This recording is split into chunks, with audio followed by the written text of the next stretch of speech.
Just make sure all this is looking how it's supposed to look. There we go. Okay. Let's see here.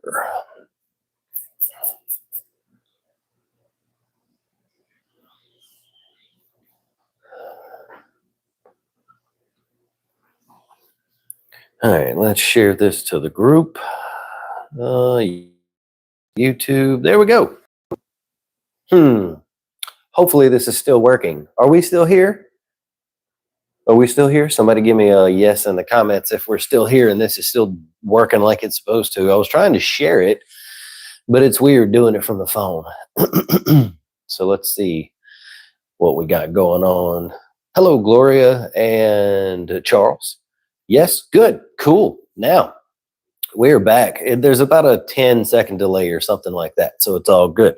We're just going to be doing a little Q&A thing for a couple hours today. Hang out with you guys, see how it's going to go, see what's up. It's kind of nasty weather here. It's raining and yucky and just not good. So hope you guys are having a good day. Thank you so much for joining. Connie is in the house. Happy to see you here as well. We've got a bunch of top fans in here today. Don't know how to say your name. Anyway, I'll call you Kai. Hello, thank you so much for joining. Hope you guys are all doing great. Happy Easter, everybody. We're just going to hang out for a little while. So tank is looking nice. I've been posting some pictures here recently of the tank. There's a couple of corals over here, a couple of my hammers that are kind of pissed off for some reason, but they're doing that reef tank thing where all of the other corals in the tank look fine except these two, and they're a very similar species. So that's weird. I don't know. They, that's just one of the things that happens. It didn't happen until I put that Australian gold torch, which is all the way over here on this end. Yeah, I mean, and it looks fine too. But when I put that in the tank, those other two hammers, there's one right there and one right there, that they're not looking that great. They're kind of retracted a little bit. Don't know why. There is one thing with the water parameters in the tank that I think might be having an effect on it. My nitrates are down to right at 5, maybe a little below 5, and my phosphates are at 0.03. So my nutrients are very low. They're great for Aquapora and SPS, but not so great for LPS, which is the difficulty of a mixed reef. Got a couple more people popping in here. Hello, everyone. Oh, I need to make the Piece of a Reef account a moderator. Hang on. Add as moderator. Managing moderator. Okay, so my wife is actually running the Piece of a Reef account that you can see below, and I just made you a moderator, babe, so you can do whatever you need to do on your end. Why Maynard for the Blenny? So many of our fish in our big tank here have musical names, and we like all different kinds of music, so we have a bunch of different names. Maynard is the lead singer for Tool, and that's a band that we like, so that's where that name came from. We have a possum wrasse named George because George Jones's nickname was Possum. We have a foxface named Linkfin Park. We used to have a coral beauty, and her name was Gwen Stefani, but we had to trade her back to the store because she kept eating corals, which is something that they do. And there's some other ones. I had 2 bang-eye cardinals. One died, but they were called the Yin Yang twins. I've got a diamond goby, the orange spotted diamond goby, and his name is Scoop Dog. Yes, he's Scoop Dog. Thank you for joining as a YouTube channel member, Kimberly. I really appreciate that. That definitely helps us out a bunch, and it's super appreciated. Coral Beauty support level. So that is super awesome. Thank you so much. That is amazing. We appreciate every one of our YouTube channel members. It's so awesome. I don't set any goals for like memberships or anything like that in my streams, because most of the point of this stream is to help you guys out and stuff. But you know, it's there if you want to do that. So that's cool. Ryan has a fish named Swim Shady. Love that. Yep, love that. Let me see. What else do we have? Oh, we got a sailfin tang, and his name is AWOL because of the song Sail. We have a two-spot bristletooth tang, and his name's Tupac, which he's actually like Tupac 3.0 because it's the third one. Kimberly, yes, at any time you can upgrade, downgrade, sideways grade, whatever you would choose to do with that membership, you can do that at any time. Now, YouTube does manage that. That's not something that I manage. So when you do that, it's all on their rules and stuff. So yeah. Elizabeth says, can I subscribe? Absolutely. Subscribing is free. You just click that subscribe button. There's no reason there's nothing associated with that.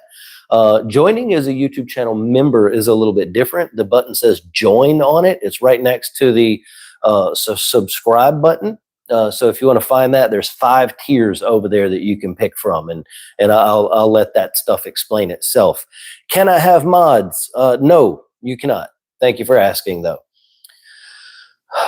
Kimberly says you should have at least one level between 25 and 100. Okay, I will take that and see what we can do about that. I actually didn't even want to set up that $100 level, but one of my mentors told me, he's like, put it in there. It might happen, and it actually has happened for a couple of people, so that's great. But we will add another we'll go ahead and add a 50 and a 75. Since it's something that people might be interested in. Thank you for the advice on that. I appreciate it. We will improve in that way. Do you have an African dwarf frog? No, I don't. I don't really keep too many freshwater aquariums. We do have, let me turn and see if you can see it. If I turn this over here, there's a couple more aquariums right over here. That aquarium right back there is a planted freshwater betta fish tank. Don't look at my wine glass aquarium right now. It is in a bad state of maintenance because it's very difficult to clean that aquarium. And this is just a QT tank. But no, other than that, I don't really have any freshwater tanks. I've never kept African dwarf frogs and whatnot, so it's not something I've ever been interested in. They're cool things, though, for sure. So I am sorry. I don't have my water. Hang on. I'll be right back. So what are some questions that you guys have about your saltwater aquarium? Oh, I already had it. Yeah, it's no. Yeah, you're behind me a little bit. It's fine. I mean, it's a live stream. You know, these things are like informal, so it's all good. Can I ask you a question? What can be a great alternative for corals, which can be placed on the rocks? Because here in India, corals are banned. Love the guide for the invertebrates video. So, is macroalgae banned in India as well? I mean, it's not a coral, it's an algae. And planted saltwater tanks with macroalgae in them and things like that can actually look absolutely gorgeous. So maybe that's something that you can check into. Other than that, I'm not really sure because I don't have too many contacts in that area of the world. But I would think if you could do a macroalgae tank, there's a lot of ones you could choose from. Halamidia, Codium, those are both very good. What's the other one I'm trying to think of right now? Atomic broccoli, that one's super cool too. Hey, listen, guys, if you're not here to talk about aquariums and saltwater aquaria and stuff like that, please don't spam the chat with just random stuff like energy lockdowns and whatnot. Okay, thank you very much. I appreciate that. But yeah, so I would look at macroalgae and stuff like that. That would be a good way to go for sure. Or I mean, you could just do a fish only tank, or you could look into possibly getting some silicone coral looking decorations for your tank. I know there's a couple of companies that make those, so you might be able to find something like that on the internet that you could order, and you could go that way. So, what's happening in my big tank here soon? I have to keep a really close eye on my nutrients because, like I said before, my nitrates have fallen down to about 5, and my phosphates have fallen to 0.03. So they're getting on the low end. So I'm going to have to keep a more close eye on them. And if they continue falling, I'm going to have to either start feeding more heavily, or I might actually have to start dosing those things. I really don't want to dose nitrate and phosphate. I already have ammonium bicarbonate mixed up, so if I have to, I may dose that instead, do some ammonia dosing, but I haven't decided yet. But as long as it stays around where it's at, I'm okay. But if it keeps going down, that's going to be a problem. We did have a question come through regarding rock flower anemones. Do they carry the typical pests? I noticed that there's no dipping them. Typically, anemones, just all of them, don't bring pests into the aquarium unless they come into the aquarium with some associated live rock or something like that. But if it's just the anemone in the bag, or you get it from the store or whatever, you're right. It's not a great idea to dip them. I definitely would not dip anemones in any sort of coral dip or anything like that.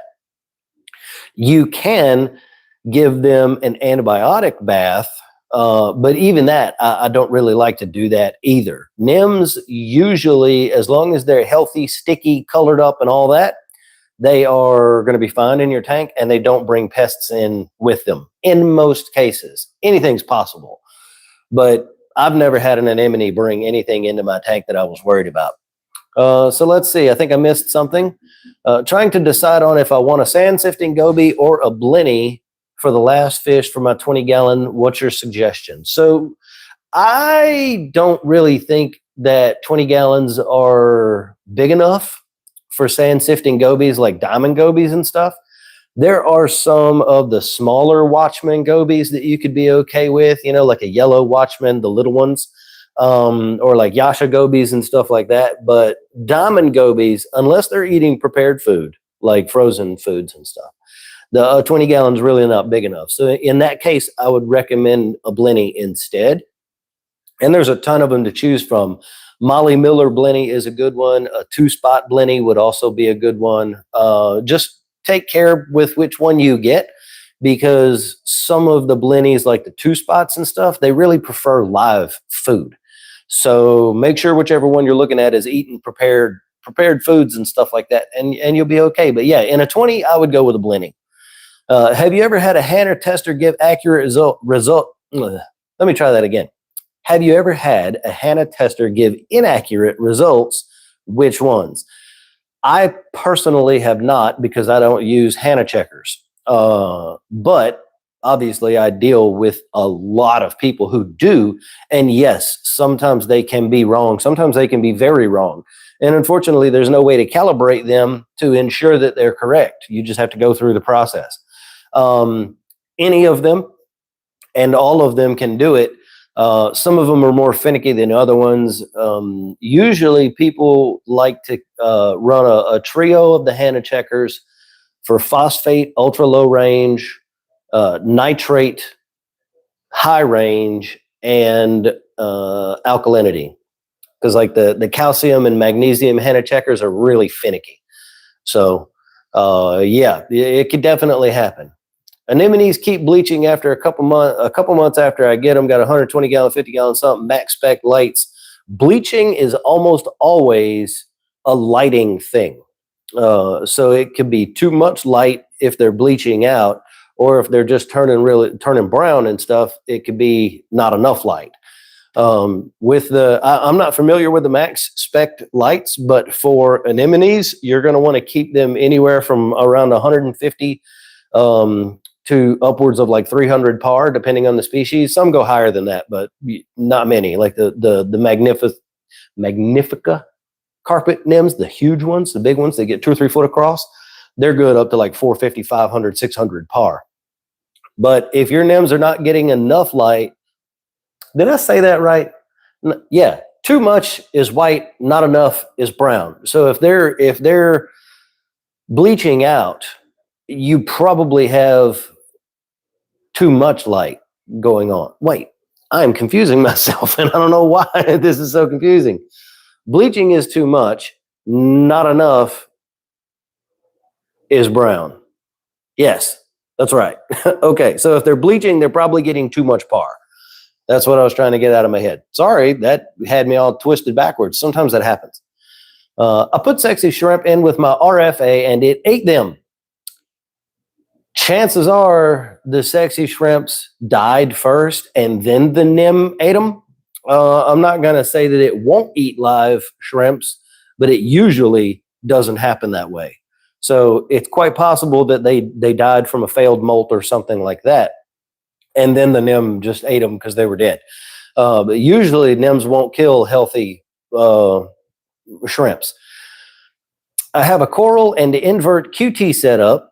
I've had a bad cyano outbreak. I have a piece of rock in there. The question is, if I swap everything to another tank, how can I get all the cyano off the rock? You could dip that rock if you wanted to. You could do like a hydrogen peroxide bath on that single piece of rock if you wanted to. But honestly, cyano doesn't really grab hold very hard. So you could just literally swish it in some salt water, just kind of aggressively swish it around, and all the cyano is going to come off of it. Now, having said that, cyano usually shows up due to a parameter imbalance, usually a high phosphate to nitrate ratio when your phosphates are higher than they're supposed to be. So if you're going to run a cycled sort of observational QT, you still have to manage the parameters in that QT to make sure they're in the right place. Or you can run, if it's, well, you said it's a coral and invert QT. I was going to say you could just run a dark QT with no lights.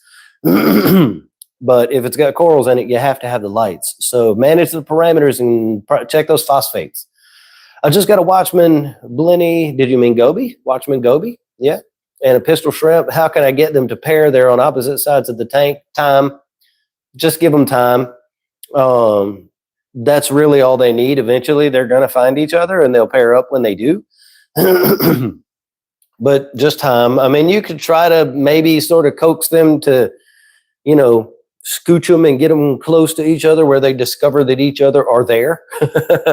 But yeah, just time. Sometimes you can move the rocks around a little bit, fill in the shrimp's hole and make him move, you know, things like that to get them to come together more. But yeah, most of the time it's just going to take extra time.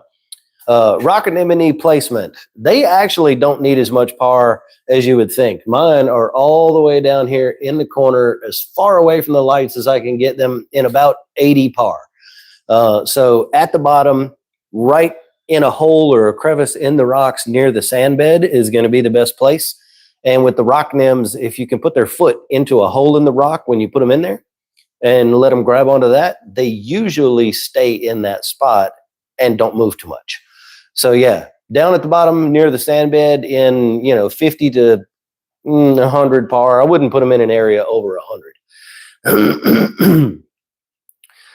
Charles says nitrates at 60 plus. I've tried everything. 50% water change, 3 different carbon dosing, cut feed, refugium with codium, tried biopellets, increased biomedia. Trace is good via ICP. Any ideas? If your nitrates are that high and a 50% water change doesn't drop your nitrates by about 50%, it makes me think maybe there's something going on with your source water.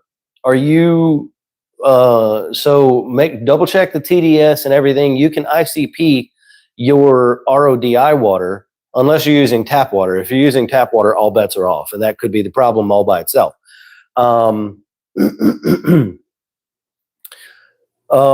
It could be a couple different things. You know, if you verify your source water doesn't have any problems with ammonia nitrites or nitrates, then you might be in a situation where you need to be looking at running a full-time algae scrubber on your system. Oh, can you grab this box down in here? Yep. There's a product.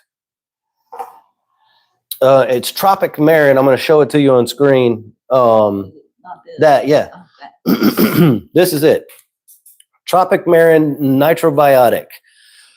I'm using this for different purposes, but several people have seen that by dosing this to their tank, they have had a reduction in nitrate, like a pretty significant reduction in nitrate.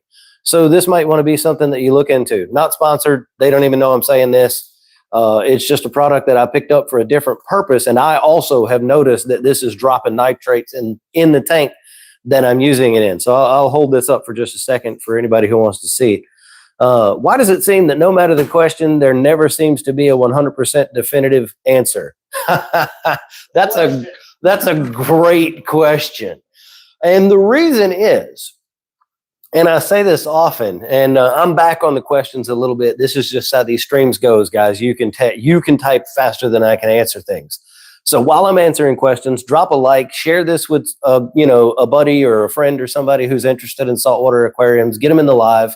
Let's teach as many people as possible. So the thing with saltwater aquariums is that we have a pretty good grasp on the guidelines of things that we should be doing, but we are trying to harness Mother Nature inside a finite glass box of space, And so there's a lot of stuff in saltwater aquaria that is going to depend on the biology that's in the tank, the biochemistry that's going on in the tank at the time. Lighting plays a role. Even the ambient environment in your home around the tank and the weather outside plays a role with the things that are happening in our tank. Let me give you an example. One of the, my book is in there. It's in my fish locker, second shelf from the top all the way on the right, I think. One of the people who wrote one of the best books about reef keeping, or best series of books about reef keeping of all time, Julian Sprung. I saw, it's probably been a couple of years ago. Yeah, this is volume 1. Charles Delbeck and Julian Sprung. If you're going to get a reef keeping book to try to learn, like, look how thick that thing is. Now, this is intense. This is like a textbook about reef keeping, and I actually need to go back and read it again. But this is a great resource. So if you can find one of these, which they're very hard to find these days, if you can find one of these, this is a good book to have in your collection. But what was I saying? I was talking to, Julian Sprung, the guy that co-authored this book. During certain times of the year, during certain times of the year, usually in the springtime, when the pollen flow begins from the trees, his tank would end up with a problem with cyanobacteria. So it's not just what's going on in the tank itself. It's what's going on all around the tank and in the world and everywhere else. So links to that book. I found one. You found a book? They're used ones. Used ones? Yeah, you can put the link in there. It should work now that you're a mod. Okay. Piece of a Reef is going to drop a link to that Reef Aquarium book. So anyway, yeah, it's really difficult to be able to dial something into an exact 100%, do this or do that, and it will work because it's all about the biology and the biochemistry. These tanks are ecosystems, it's not 1 + 1 = 2. It's this bug plus that bug equals happy, so it's, it's very hard. It's very hard to give a definitive answer. I just started cycling my 90-gallon system, about 100 pounds of bleached live rock, Carib Sea live sand, added about 5 pounds of live rubble from a local reefer. Anything else do I need to add? Have you added an ammonia source? Or are you cycling with fish? So there's 2 ways to cycle a tank. We'll go over this real quick. Fish in and fish less. I prefer the fish less type. And if you're going to do a fish less cycle, then you have to add ammonia to the tank manually to get the ammonia up and get the cycle started. I use Dr. Tim's ammonium chloride for that. I set the tank at 1.5 ppm, and then I put additional beneficial bacteria in. This tropic marin, this stuff here, this would be a good option. Microbe Lift Night Out 2 is another good one. Microbacter 7 has always been a good one, through the years. There's a ton of them. Fish in cycles are a little different. You don't add ammonia, you just add animals, and then you manage the ammonia through water changes, the use of something like Seachem Prime to keep the ammonia low. And I like fishless ones because I don't like to expose my animals to that situation. So that's why I choose to go that route. But other than that, no, you don't have to add any other chemicals or dose anything or anything like that. All you need is ammonia, bacteria, and time. That's it. Why has my anemone shrunk to a tiny foot? Usually, when they do that, there is a pretty severe water parameter issue of some kind, or the tank is just unstable. It's still too new and not matured enough and not stable enough. I'd eventually like a mandarin, currently working on the copepod culture and population in my tank. When do I know the population is enough to support the fish? It depends on the size of the tank. So if you're going to try to keep a mandarin in something smaller than a 40-gallon, I would recommend routine dosing of copepods in that tank. A mandarin can eat like tens of thousands of pods a day. So if you're not continually growing them and continually adding them to the tank on a small tank that doesn't have a whole lot of live rock, then that fish is going to end up eating them all and potentially starve to death. But if it's a big tank, like if I had a mandarin in my 180 back here, because of how much live rock I have, there's not very much, I would probably still have to dose pods into this tank to keep that fish. If you can see copepods, especially like the bigger ones and like munid isopods on your glass at night. So if this is the aquarium glass, you shine a flashlight down the length of the glass after the lights are off, you can see the copepods on the glass. If you can see them, then you're probably good. If you cannot see any, then you need to add more. That's pretty much the way that goes. I'm pretty far behind on the comments, guys, so bear with me. We got 69, 70 people in here right now. Thank you so much for joining us. Appreciate that. This may be a dumb question, but it seems everyone is out of stock of macroalgae online and at the local fish stores. I've never really seen a whole lot of macroalgae at local fish stores, if I'm being honest with you. They usually just come in here and there, little bits and pieces. There's really only one person that I know of that's really like specific about macroalgae, and that's Amanda, the macro lady.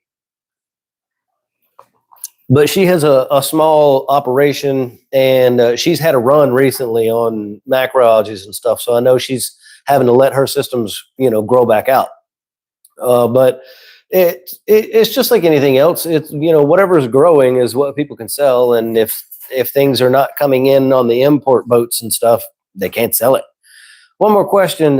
You might be gone by now, but I'm switching the 75 to a 125. Do I need to acclimate the fish again? If the water parameters are close, no. If the water parameters are very different when you set up the new tank, then yeah, you could do a little drip acclimation for a couple of hours or something, but it'd be all right. Matthew asked, are you running a canister filter or a sump or an AIO tank? Canisters will have higher parameters. There is some truth in that. Me, personally, I have a sump in my fish room on the other side of that wall. But you may have been talking to someone else. I'm interested in making a purchase of some of your fluids, either separately or all mixed together. I don't do anything weird with them, just display them in my foyer on a handmade walnut shell. What fluids are you speaking about? Yeah, that's very confusing. I'm not sure what you mean. In my sump, I have a ton of GHA. I tried Chaeto and Ulva, but it won't outcompete the GHA. Do I add an urchin to the sump and try again? Well, basically what you have going right now is an algae scrubber in a way. If it's only growing in the sump, wow, there's a big blackbird on the bird feeder.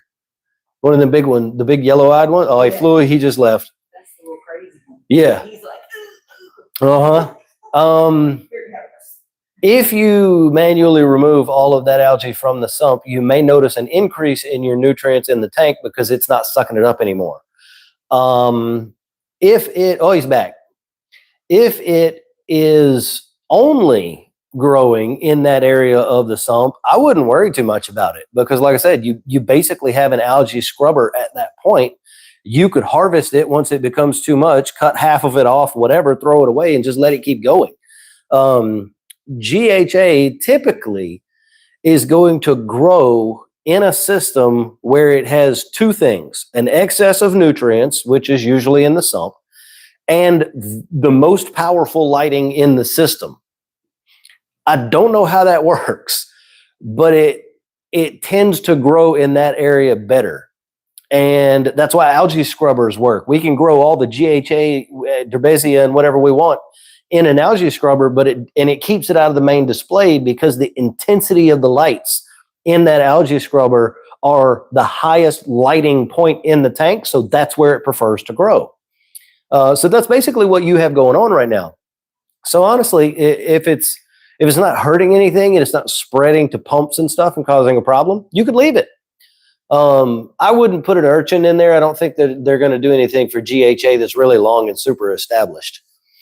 Italia says 1-year-old 32-gallon tank, been battling GHA for months, less than 15 nitrate, less than 0.6 phosphate, starting to see some results with daily scrubbing, increased cleanup crew, and reflux. What can I do to prevent it from happening again? It's kind of the same thing. In that case, though, you want to you need herbivores to keep it in check. Manual removal, scrubbing the rocks. Even if you take the rock out, you scrub it off, rinse it, put it back. Once you have it cut down to where it's maybe just a fuzz on the rocks, the herbivores are then going to keep it in check. Algae in our display tanks is almost always a result of not having enough herbivorous animals in the display. Sometimes we can grossly underestimate how many snails and hermit crabs and urchins and things like that we need. And especially in a 32-gallon, you can't put fish in there like bristle-tooth tangs and stuff that are going to keep the rocks picked clean. So really the thing that you're going to have to do is manually remove it, keep those parameters low, which yours are in a pretty good area, and add extra cleaners. And eventually you're going to flip that balance. You're going to have enough cleaners, the nutrients are going to be low enough, and you're going to have enough, well, I already said, enough cleaners in the tank to keep it maintained and keep it cut down. Adding coralline algae to the tank, if you don't have any, and letting that cover the rocks in purple coralline is another really great way to help you with algae in the future, but that takes a long time. Coralline algae is alive, so algae doesn't really grow on living things. They grow on, I don't want to say dead things because live rock's not dead, but I'm talking about, algae isn't going to attach and grow on a healthy coral. That coral has to die first, and then algae will grow on the skeleton that's left behind. You see what I'm saying?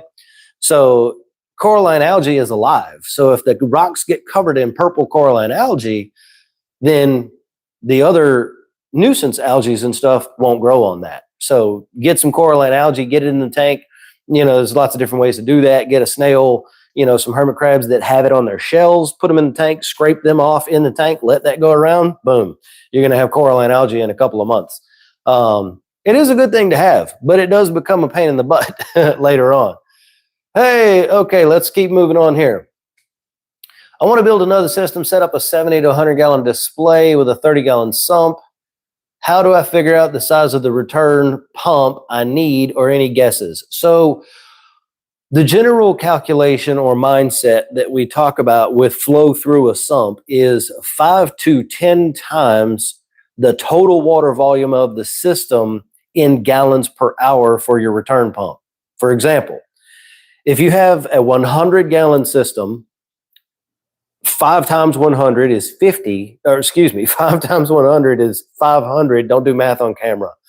And 10 times 100 is 1,000. So your return pump would be 500 to 1,000 gallons per hour. Now that doesn't take into account head height from your basement and all of that stuff. There are other calculations that come in when you start introducing head height, especially 8, 10, 12, 15, 16 feet of head height. So the pump has to be rated for that. You're going to spend a lot of money on a pump. I'll tell you that.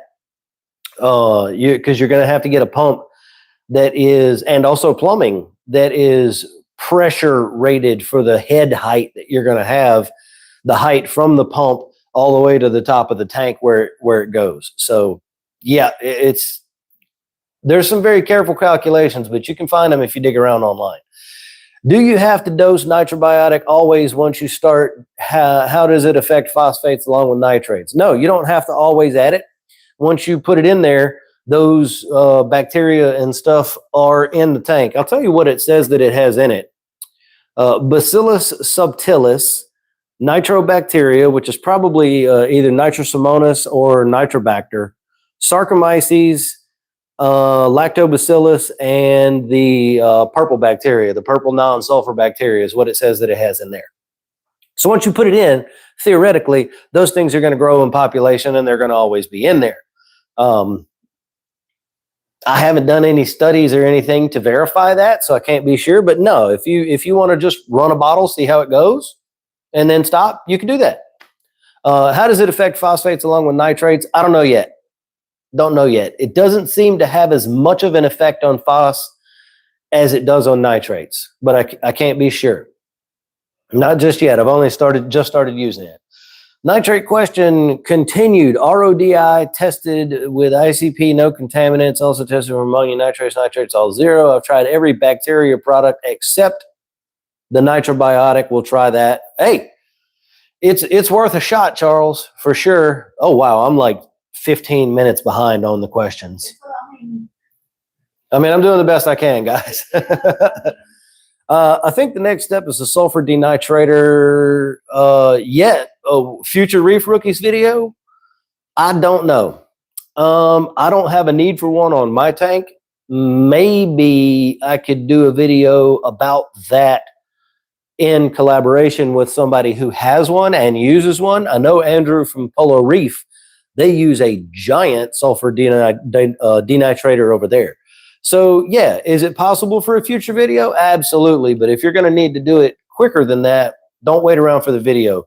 Do some digging on Reef to Reef and some of the other forums that have been around for a long time, and you'll find tons of information about how those things work. And they do work. They work very well.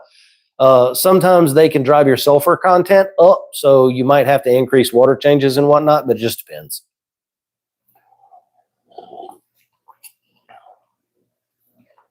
3D printed trucker just got an Apex with Trident and a lot of high-end lights like a Blade, some Kessel, and a 57-watt UV. Do you see a reliable difference in running a UV?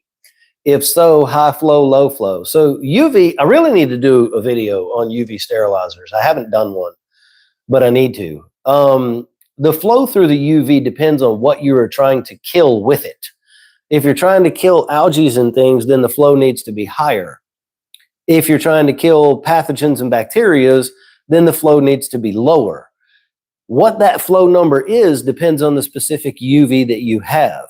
Now, I have one on my tank, but I'm not running it right now because it was recommended to me by the Triton Labs people not to run it unless I needed to. And because I'm testing their product out, that Trace Element subscription program, I want to do what they tell me to do. Normally, I would have my UV on, but they have said don't run it. And so far, I don't have any issues not running it. Many people run a reef aquarium without a UV successfully, and many people run a reef aquarium with a UV successfully.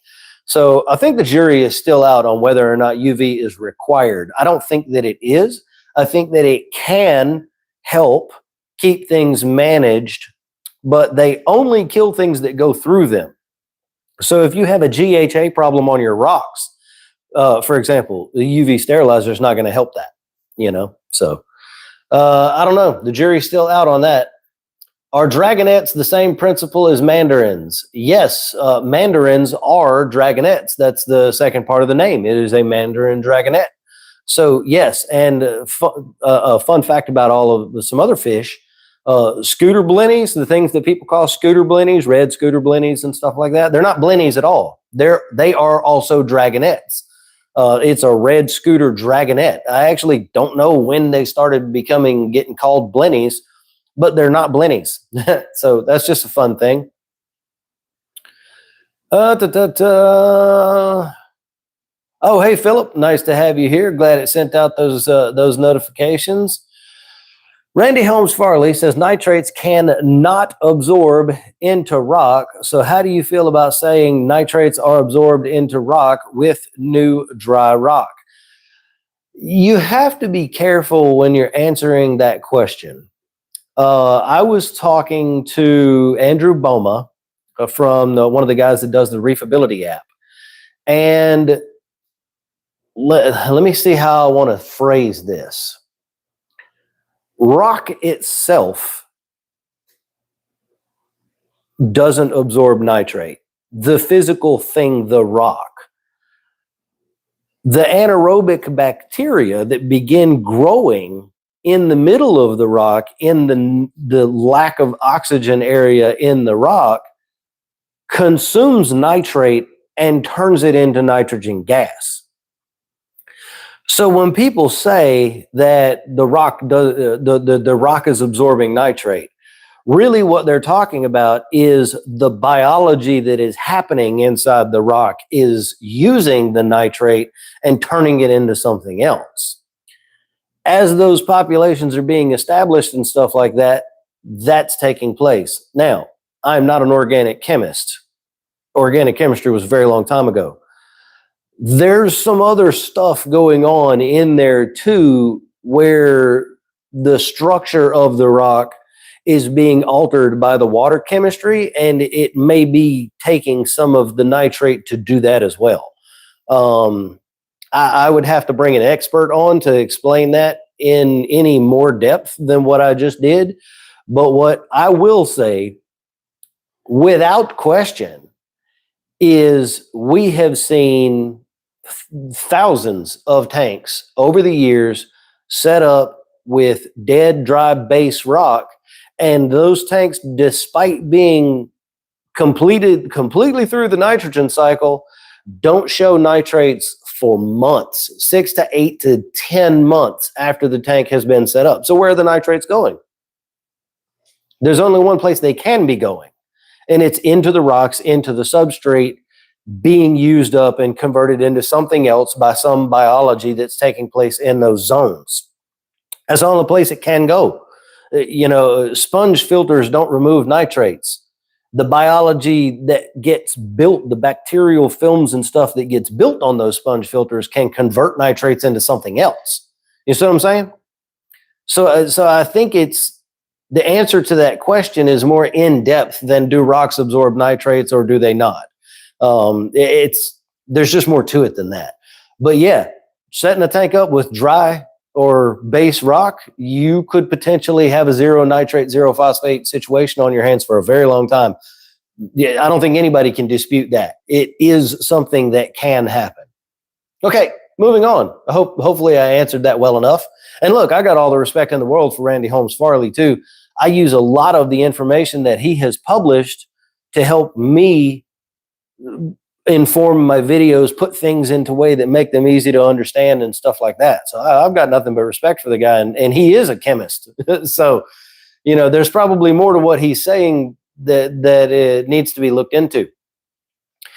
Having issues keeping my mag levels up after water changes. Should I be dosing the new salt water with mag before doing the water change? I would recommend thinking about changing to a salt with a higher magnesium concentration.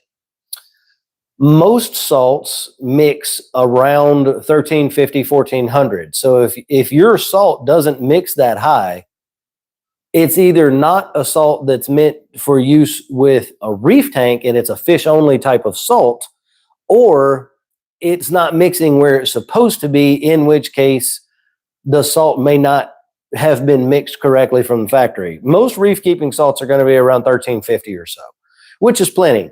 I like to run my tank up around 1500. Right now it's at 1400. You can, however, mix magnesium into the newly made salt water to bring that magnesium content up higher before you do the water change. Absolutely. It just takes a lot of magnesium product to be able to make a significant change. For example, my tank back here, it's a 300-gallon total volume system. It takes like half a liter, like 500 milliliters of Brightwell Magnesium P to change my magnesium in this system by 100 ppm. So it's a lot. My big shrimp shed his exoskeleton. I thought it was a corpse. Yep, that happens. That gets us all at some point. What is GHA and an algae scrubber? Wow, I'm so far behind, guys. Bear with me, I'm getting there. GHA is green hair algae. An algae scrubber is a device where we controllably grow nuisance algae to help suck up nitrates and phosphates out of the water column. It's a product. You can look them up. Like, just look up algae scrubber. You'll find them. I only ask as I'm battling the disappearing NO3 and PO4 with new dry rock. Philip, that is probably exactly what you got going on. I would recommend, if it's past the nitrogen cycle, dosing nitrate and phosphate to get them into the ranges where you want to be. You might have to dose for several months. Eventually, you're going to come to a point where you don't have to do it anymore. They're going to start going up and up and up, then cut the dosing. Any anemone recommendations for a 20-gallon? I have a frog spawn, torch, 2 mushroom zoa, one of the corals that pulsates, a pulsing xenia, but mine doesn't pulsate. So xenia, but not the pulsating kind. You can do rock flower anemones. You can do rose bubble tips. Anemones are problems, except rock flowers. Like, my rock flowers are down here. They're just chilling. But bubble tips, long tentacles, stuff like that in a 20-gallon, that they're going to be an issue. So I would be very careful about which ones I choose. Yeah. Lawnmower blending in quarantine, not eating algae pellets. Try other foods. That's all you can do. Try some frozen foods. They'll eat that. Mine loves eating frozen brine. So yeah, just the only thing you can do is just try stuff until you find out what it's good to go with. How do people have so many components connected to one outlet without tripping the breaker or surge protector? Because most of the components we run they don't take a lot of power to run them. And also, most of them are not all on at the same time. So heaters come on, they kick on, they kick off, they kick on, they kick off.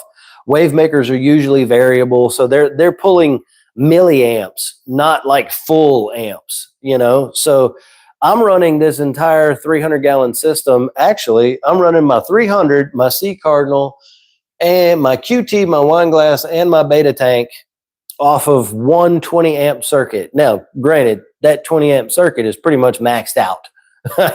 But the way this house was designed, it's one line connecting all of those things. So, I mean, yeah, it can be done. But obviously, it's not the ideal scenario. But it's because most of the things that we're running these days, they don't take a lot of power. LED lights don't pull nearly as much power as like metal halides used to.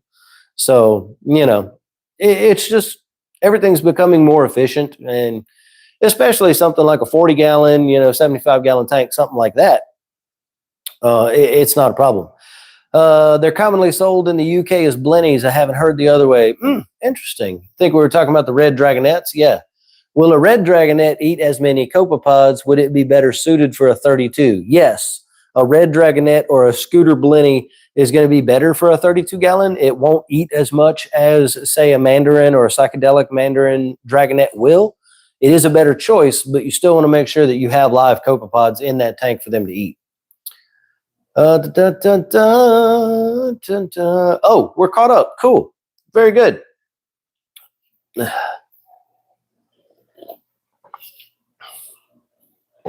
Yeah, Philip, that sounds like exactly what you have going on. When we set up a tank, see, here's the thing, right? Fun fact. I'm going to turn this into a YouTube short. The nitrogen cycle in a saltwater aquarium is not something that just happens and then it's done, right? It's a cycle for a reason. It's always running. So when we say get the tank through the nitrogen cycle, what we actually mean is establish the always running nitrogen cycle in the tank. And there's a fourth part of that cycle that people don't really talk about all the time. And that is the conversion from nitrate into nitrogen gas. And the bacteria responsible for that are anaerobic bacteria that live in the tank in zones where there is no oxygen. So deep within the live rock, at the bottom of a deeper area of the sand bed, in a dark filtration area of the sump, inside the middle of sponges and things like that don't get any oxygenated water. That's actually the fourth part of the nitrogen cycle.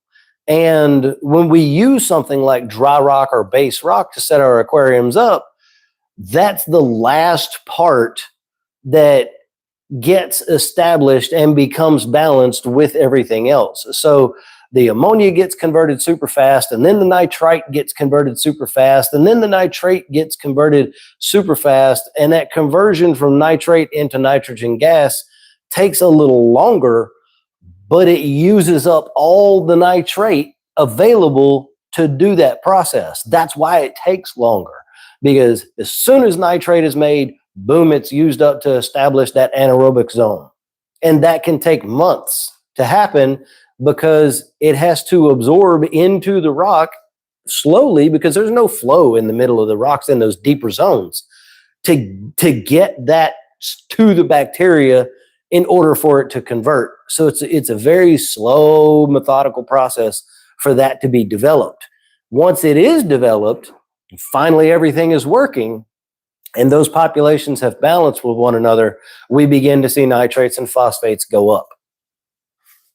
Biology, man, it's crazy. So what else we got? How about running a mud refugium without a skimmer? Those two things do different things.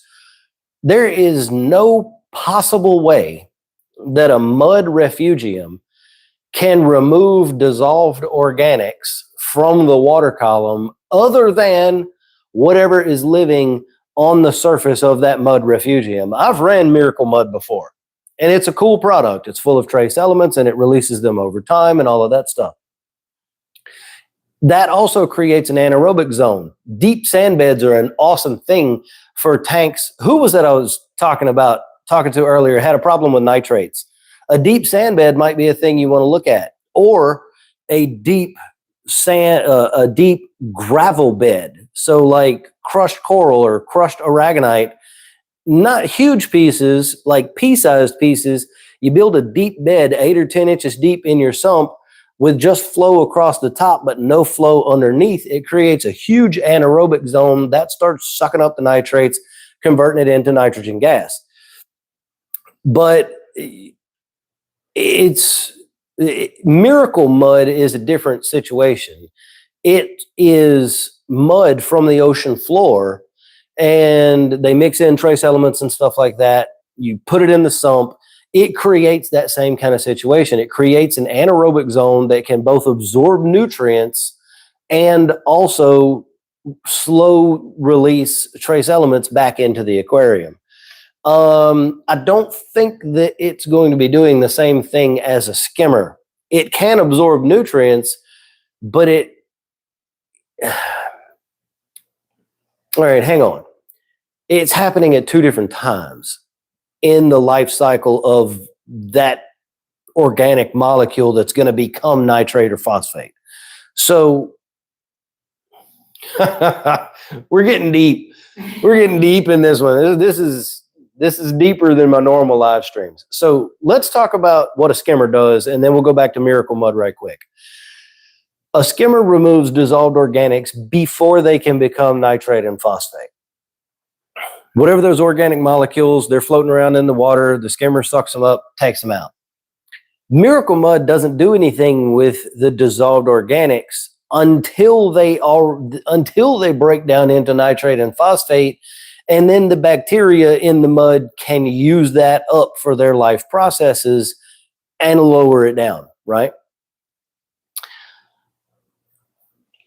In a roundabout way, they're doing a similar thing, but at different times, I guess is what I'm trying to get to. Tina, that's what we're talking about, is the muck stuff, is Miracle Mud. Does Matrix remove nitrate in salt water the same way it can? I did? I missed one? Yeah. In a freshwater tank. You talking about Seachem Matrix? Yeah, you can use that in a saltwater tank too. Microbubbles. Oh, wait, there's a couple more above that. Oh, well, okay, we talked about Miracle Mud. Oh, Jay says, just want to say kudos for taking the time to answer literally every question. I try. Sometimes it gets very hard. It's a little easier here on YouTube than it is over on TikTok, which is where I'm going to be next week. So, come hang out. It gets manic over there. But yeah, no, yeah, thank you for saying so. I appreciate that. Are micro bubbles bad for your system? My skimmer throws tons as it's new. That's going to calm down as it breaks in and builds a biofilm on the inside of the skimmer. So don't worry too much about it right now. I wouldn't say micro bubbles are like bad for a system really, but they can piss off corals. Corals don't like micro bubbles. In the same way that we don't like dust blowing on us. If it's hot outside and dusty mowing the yard and we get that dust and dirt all over us, we want to get that off. That's what micro bubbles feel like to a coral. So it kind of pisses them off. They don't like it. They want to get rid of them. So they'll kind of close up a little bit. So, but if you just put a new skimmer on your system, give it a week to break in, or you could take it off the tank. You could scrub it really good in distilled white vinegar, reinstall it on the tank, and it's going to break in faster if you do that. That's what the first step. Anytime I get a brand new skimmer, I wash it in distilled white vinegar first, and then I install it on the system, let it break in. Usually does it in 24 to 48 hours instead of a week or so. Because there's manufacturing oils. People have had their hands all over them, packaging them and all of that stuff. They don't clean them things after they make them. So cleaning it is a very good way to get it broke in quickly. That's a short also. I'm going to make that a YouTube short too. There's a lot in this stream actually that could be made into additional content. Let's see. Adding sand to an existing tank, what will it do to nutrients? You might see the nutrients drop as that sand becomes live and the bacterial population establishes itself in that new sand. It's going to use up a lot of the nutrients in the tank. So you could definitely see nutrients drop in that situation. Vincent says, any suggestion for books on starting a new saltwater aquarium? It is funny that you ask that. I can't say anything more than that, unfortunately. But honestly, I haven't looked into books recently. There may be some newer stuff out there on the market right now, but most of the Reef Aquarium books that are on the market are like this. They're like textbook style stuff. And look, I did drop a link for that. So there's a link back in the comments if you scroll back through for this book. I mean, this thing is very, very detailed. But this was written, I think this was written 20 or so years ago. Let's see, volume 1. Here we go, 1994. So what, 30? Yeah, 32 years ago this book was written. So a lot of the biology and a lot of the chemistry and stuff is all still the same. He didn't, not sponsored. Nobody knows I'm doing this. It's just a book I have. for a reason. Yeah, keep that book for a reason. A lot of the things have changed. A lot of the equipment has changed. The way that we do things have changed. Our understanding of nutrients has changed. So I actually don't know of any books out right now. But yeah, anyway, how do you deal with a skimmer whenever you stop return pump for feeding and you get backflow? I turn the skimmer off. So I have my hydros set up with a feeding button where when I push that button, it disables the ATO, the skimmer, and the return pump. Turns them off. I don't use it that much because I like my fish to get a workout. So I just feed the tank without turning anything off and go get it, basically, is how I run it. Yeah, no problem, Bullfrog. But yeah, you would disable the skimmer or unplug it, unplug your ATO, and then turn the return pump off after you've done that. Feed the tank, turn the return pump back on, then turn the skimmer on, then turn the ATO back on. That's how you would go about doing that. I don't like doing that because skimmers are weird about being turned on, turned off. They like to remain on. Hey, if you're new here and you're hanging out with us and you're not subscribed to the channel, please hit the subscribe button. That way you catch all of my future videos. I'm going to be live streaming every Sunday at 12 p.m. Central Standard Time, either here on YouTube or over on TikTok, sometimes maybe on Facebook. I don't know. So yeah, do that. And thank you. Let's move on. Alkalinity is at 7. Do I need to raise it? That is actually like that's the bare bottom limit for me. I like it. I like my alkalinity to be around 8.5 to 9. 7, I mean, it's within the range that people consider being okay, but the problem is the lower your alkalinity goes, the less buffering capacity that alkalinity is providing the tank against pH swings. So the lower your alkalinity goes, the more chance there is that your pH is going to be going nuts over a 24-hour period. So alkalinity down, pH crazy, up. Alkalinity up, the more control it holds over that pH going crazy, over that 24-hour period and swinging around too much. So yeah, if my alkalinity hits 7, I definitely start looking into ways of bringing it up. Now, if you don't need to affect your pH, you can raise your alkalinity with just food grade baking soda. I have a video on it. It's a DIY video about saving money. You can go find it on my channel. My wife's going to go drop the link to that video. Found within that video is what I'm talking about right now, about baking soda and soda ash. So baking soda itself will raise alkalinity without really raising pH all that much. Or it might even have a slight lowering of pH when you mix it up into a solution and dose it to the aquarium. You can cook baking soda in your kitchen oven, perfectly safe because it's food grade stuff. We use it to make food, no big deal. There's a way to do it properly, so look that up, find out that information. 200 degrees for 2 hours, I believe it is. You're basically cooking the water out. When you do that, it becomes soda ash. And now it will affect alkalinity and also raise pH. So if your pH is low and your alkalinity is low, you can make soda ash yourself. Look up the formula for how much to mix into, or watch my video to find out how much to mix into a liter of RODI water to make your solution, and then use the calculators that I've linked in the video with your system volume to figure out how much you need to dose. Goodness, all this information is in that video.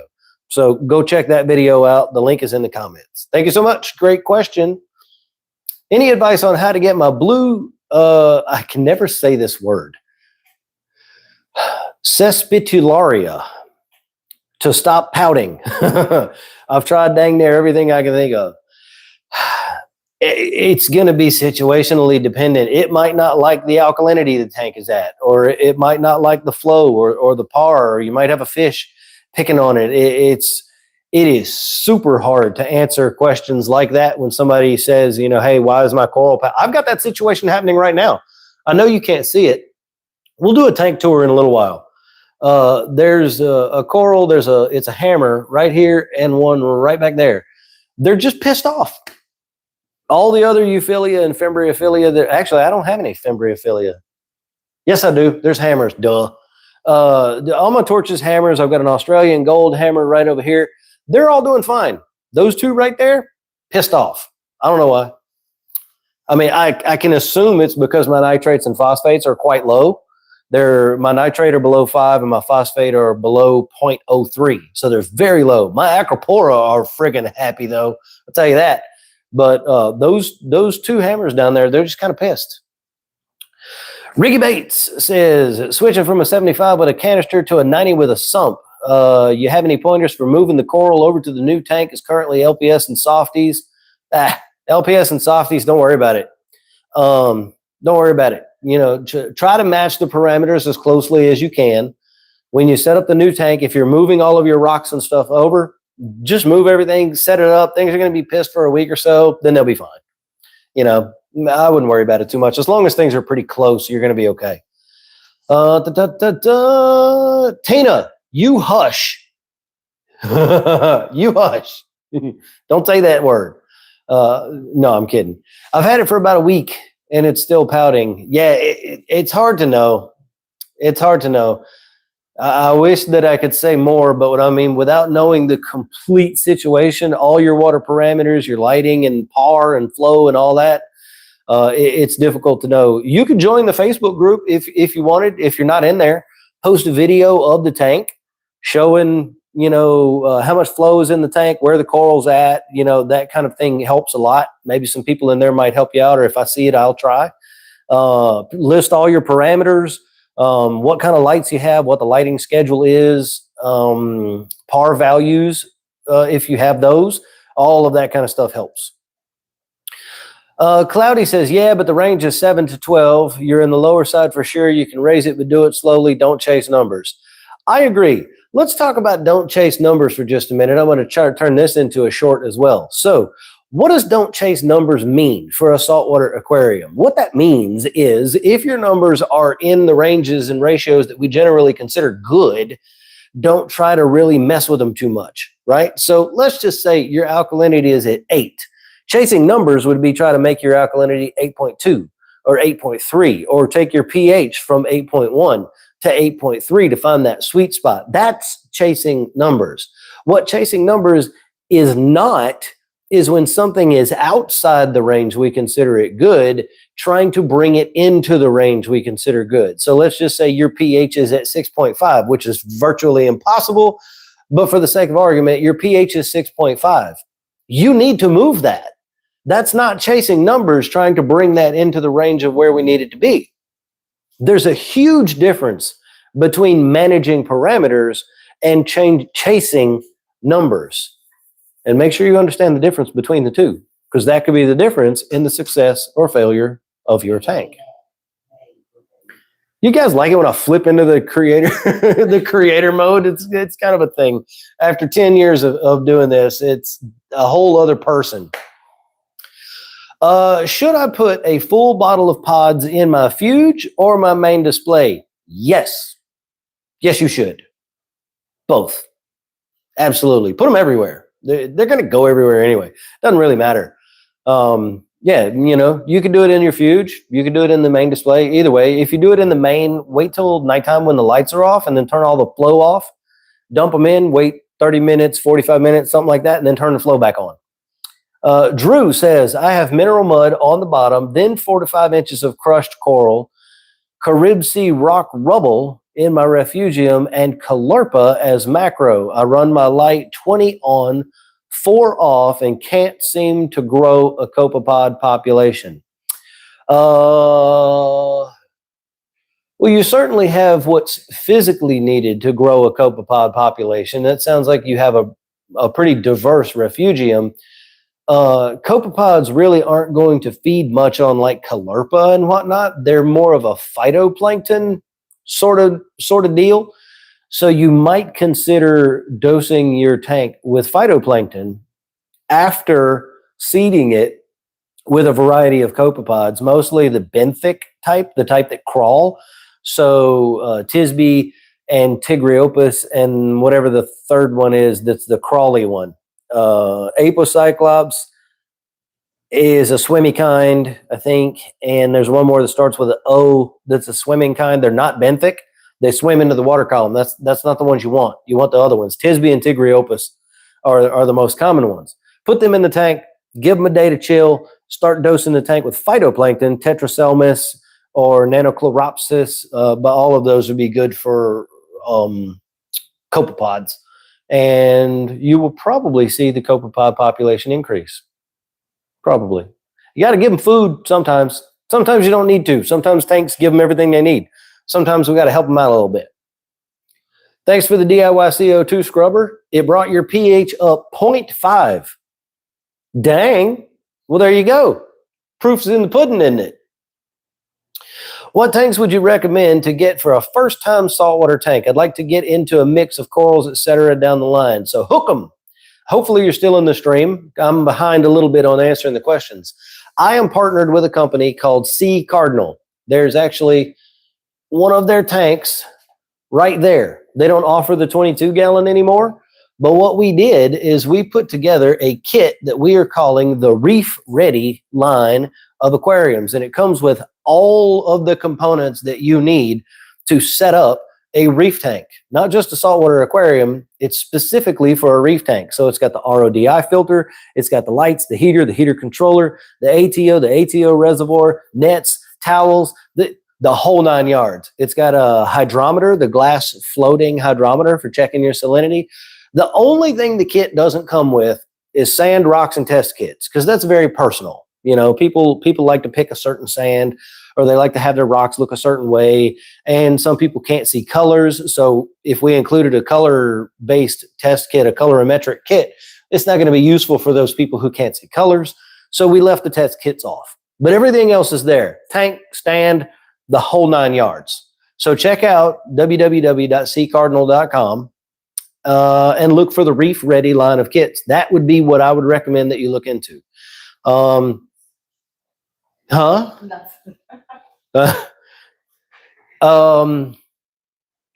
was I going to say? It is going to require you to do some research on what all of those components do. You know, I mean, some things are very straightforward, like the wave maker. Duh, you know, everybody's going to understand what a wave maker does. But if you don't know how an RODI filter works, then you'll have to do a little digging on how that works and what we use them for in Reef Aquaria. But it's all there. There are other options. You could look into the Hello Reef kit, which people have had a lot of success with. Their kit is not as complete as our kit, but it does use different equipment than ours does. It's an okay kit. What was the other one I was thinking of? Waterbox. Waterbox makes good stuff. So you could look into those. Red Sea. You know, they say they fixed the problems with their silicone and their tanks busting.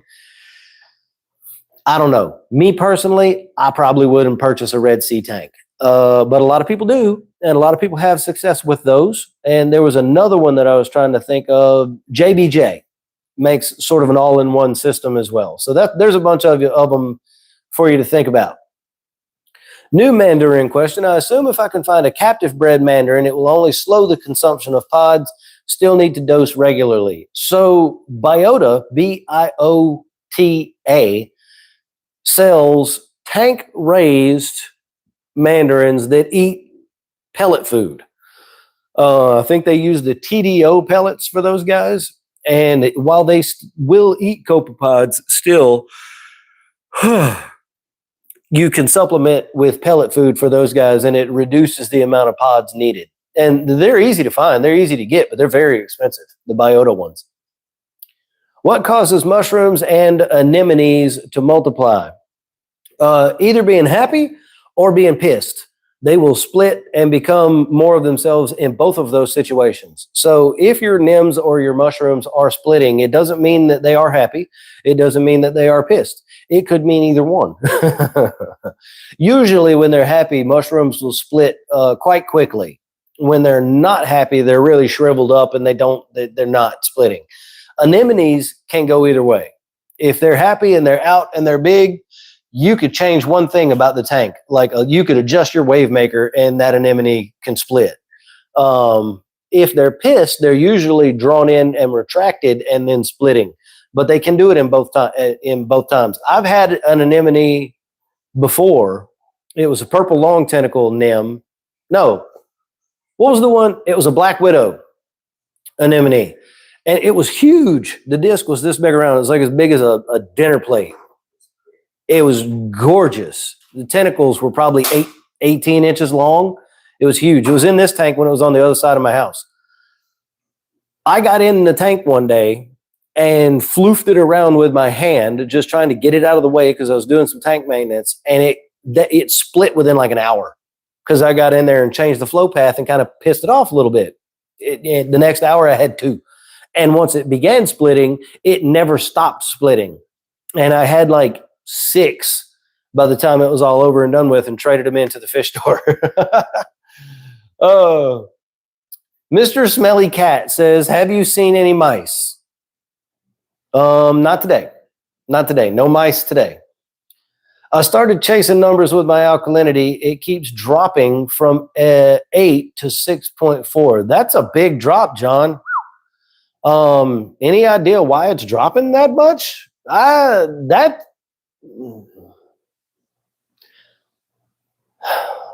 That's a big drop. Yeah, I would be chasing that too. Do I leave my shrimp's exoskeleton in the tank? I take them out usually. I don't leave them in there. Some people do. I never do. How do I get rid of vermitid snails? So you can, if it's just one or two, you can just snap them off, break them, you can crush them, whatever. If you have an infestation, then you are in for a long-term thing. Bumblebee snails do eat them. Some people have told me that shark-nosed gobies, the little neon black with a blue stripe and the yellow striped ones, several people have told me that those eat vermitid snails. I have not seen that myself, so I'm not saying definitively that they do, but some people have said that they can. Other than that, some people use coral snow in the tank repeatedly. Every couple of days, you mix the coral snow, you pour it in the water, it gets stuck to the vermitid snails, little snot strings or whatever. They pull it in, it solidifies and plugs their tube up, and they die. That's the theory anyway. Some people have had luck doing that. There really isn't an easy way to get rid of those things, unfortunately.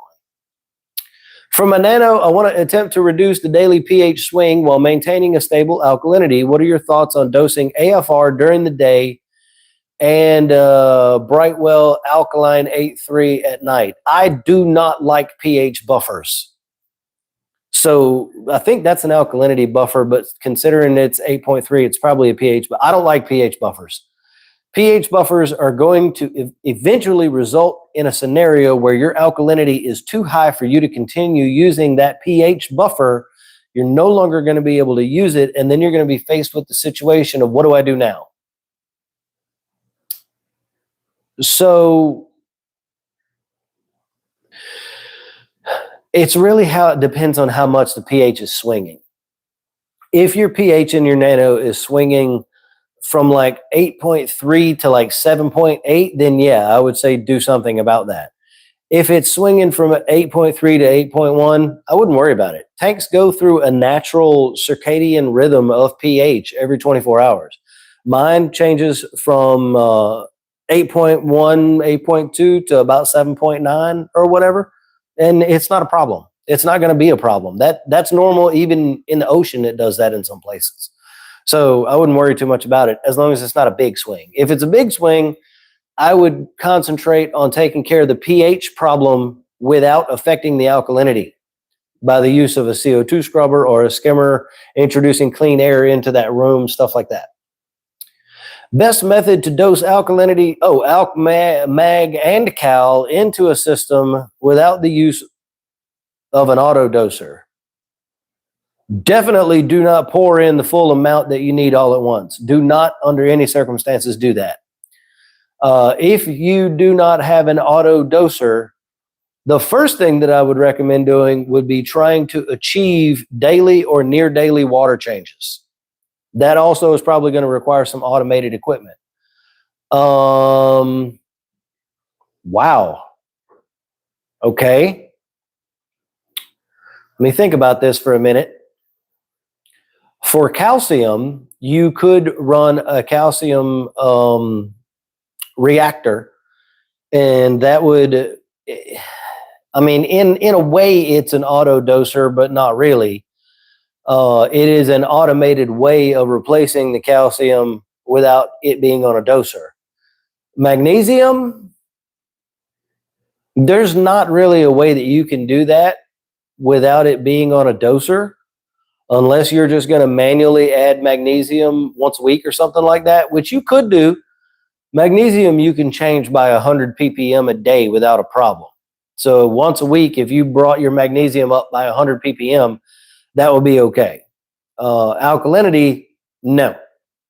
But there is a product called an Aqua Whiz that you could get, and that they do really well controlling the alkalinity in the tank based on pH and some other things. It's an excellent product, so you could do it that way. But no, I would never recommend just like a big blast once a week of calcium, alkalinity, magnesium. No, I wouldn't do that. My 250-gallon Red Sea broke. It's a lizard enclosure now. That's a lot of water. Running a skimmer in my sump, no filter media, you could do that for sure. Connie says, in your opinion, which I respect so much. Thank you very much, Connie. I appreciate you. What are the best heaters and what size and how many for my 60-gallon cube? So for your 60, you said best. So I'm gonna give you my best recommendation. I would probably look at the Helios line of heater controllers and heaters. Helios. I can send you an Amazon link after this if you want me to, Connie. 3 watts per gallon divided into 2 or 3 to 5 watts. It depends on where you live. In Louisiana, 3 watts per gallon is plenty. In Maine, 3 watts per gallon is probably not enough, and you might want to go to 5 watts per gallon. Is that in the list on the Amazon recommendations on the website? I think it is. I'm going to post that whole link. All right, so this will be posted. The link to the Helios. Look for the Helios heaters, baby. She's got a 60-gallon tank. 6 times 5 is 300. So Connie, you're going to want 250 watt heaters. If you have to go up to 200 watt heaters, it's going to be fine. No big deal. But Helios makes a very good product. And I would have no qualms about running my tank with a Helios controller and Helios titanium heaters. You're going to spend some money, though. They're several $100s. So, yeah, just think about that. Great. So saltwater has its own version of bladder snails. Oh, you're talking about the vermitids? Yeah, except vermitid snails don't move. They're non-modal. They build their little spirally shell and they stay in that spot. And that's why they put out this like snot net that pisses your corals and stuff off because they don't move. So they have to broadcast that net out. They grab whatever they can grab and pull it back into themselves. What are your thoughts on open brain corals? They are pretty big money. Yes, they are. And in my experience, they are a little bit more difficult to keep. I wouldn't really recommend open brain corals for anybody who doesn't have a pretty firm grasp on how to care for corals and how to move your parameters around at your will. You need to be able to raise nitrate, raise and lower nitrate, raise and lower phosphate, calcium, alkalinity, magnesium, all that stuff, pretty much however you want to. If you don't have a handle on that yet, open brain corals might not be a way to go at that point. I don't have any in my tank yet, but primarily it's just because I haven't found one that I like yet. I haven't seen one. I usually try to get my coral from local people and my local fish stores and stuff like that. I mean, yeah, I could go online and get a open brain coral from some vendor online, but that's not how I stock my tanks most of the time. So, yo, John from Terra Reef is here. Funny that you just popped through the comments as we're talking about buying corals online. Everybody, if you don't know who Terra Reef is, down here in the comments, they are a Reef Rookies approved coral vendor. John takes excellent care of his corals. He does a great job shipping them, and he lets his corals grow out for quite a while before he ships them out. He don't do fresh cuts and then ship them out, stuff like that. And Terra Reef, John over there at Terra Reef, prides himself on having very clean systems. Nobody can say that their systems are 100% pest-free. Anybody trying to say that is just, it's not true. But his systems are very clean. I've dipped corals that John has sent me 2 times now.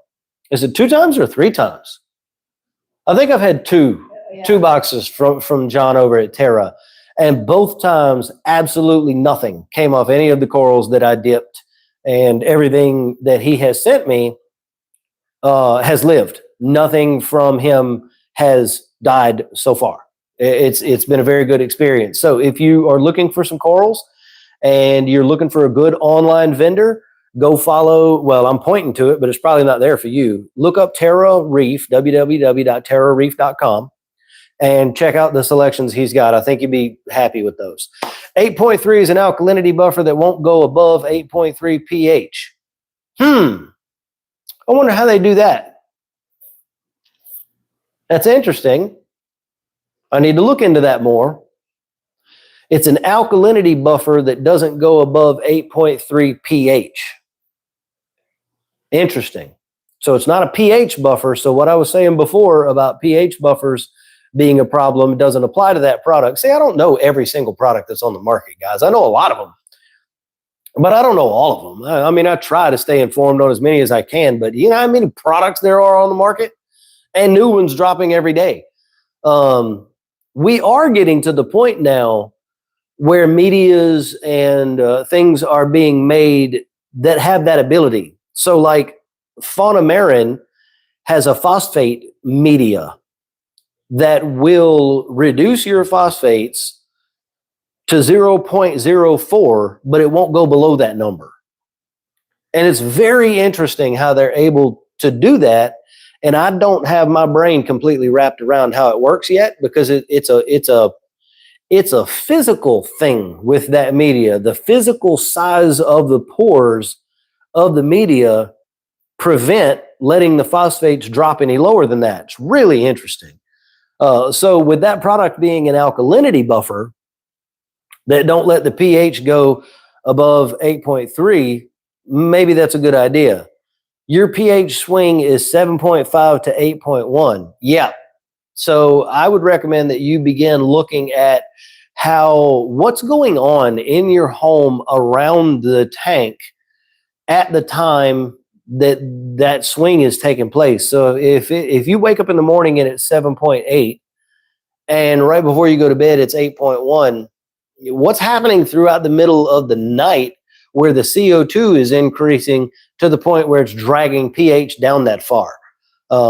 You might be able to fix it by simply installing a CO2 scrubber on your skimmer, or even just adding a skimmer. It could fix it. But I would fix the pH problem first and then target alkalinity, not the other way around. Okay. Kenya Tree and GSP closed up. Yep, they do that. Are these sensitive to phosphate levels? Added Chemipure Elite and Kato to help out. 180 to 44 gallons, some running 4 months now. So both of those, Kenya Tree and GSP, sometimes they'll just do that.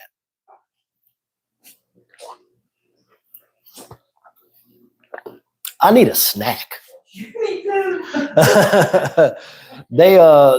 Sometimes they'll just do that.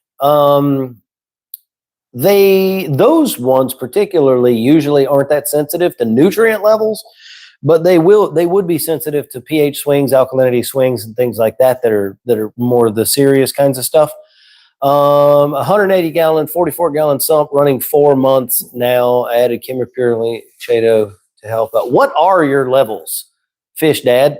Let's cool name, by the way. Yeah, tell me what your levels are, and we'll see if we can go from there.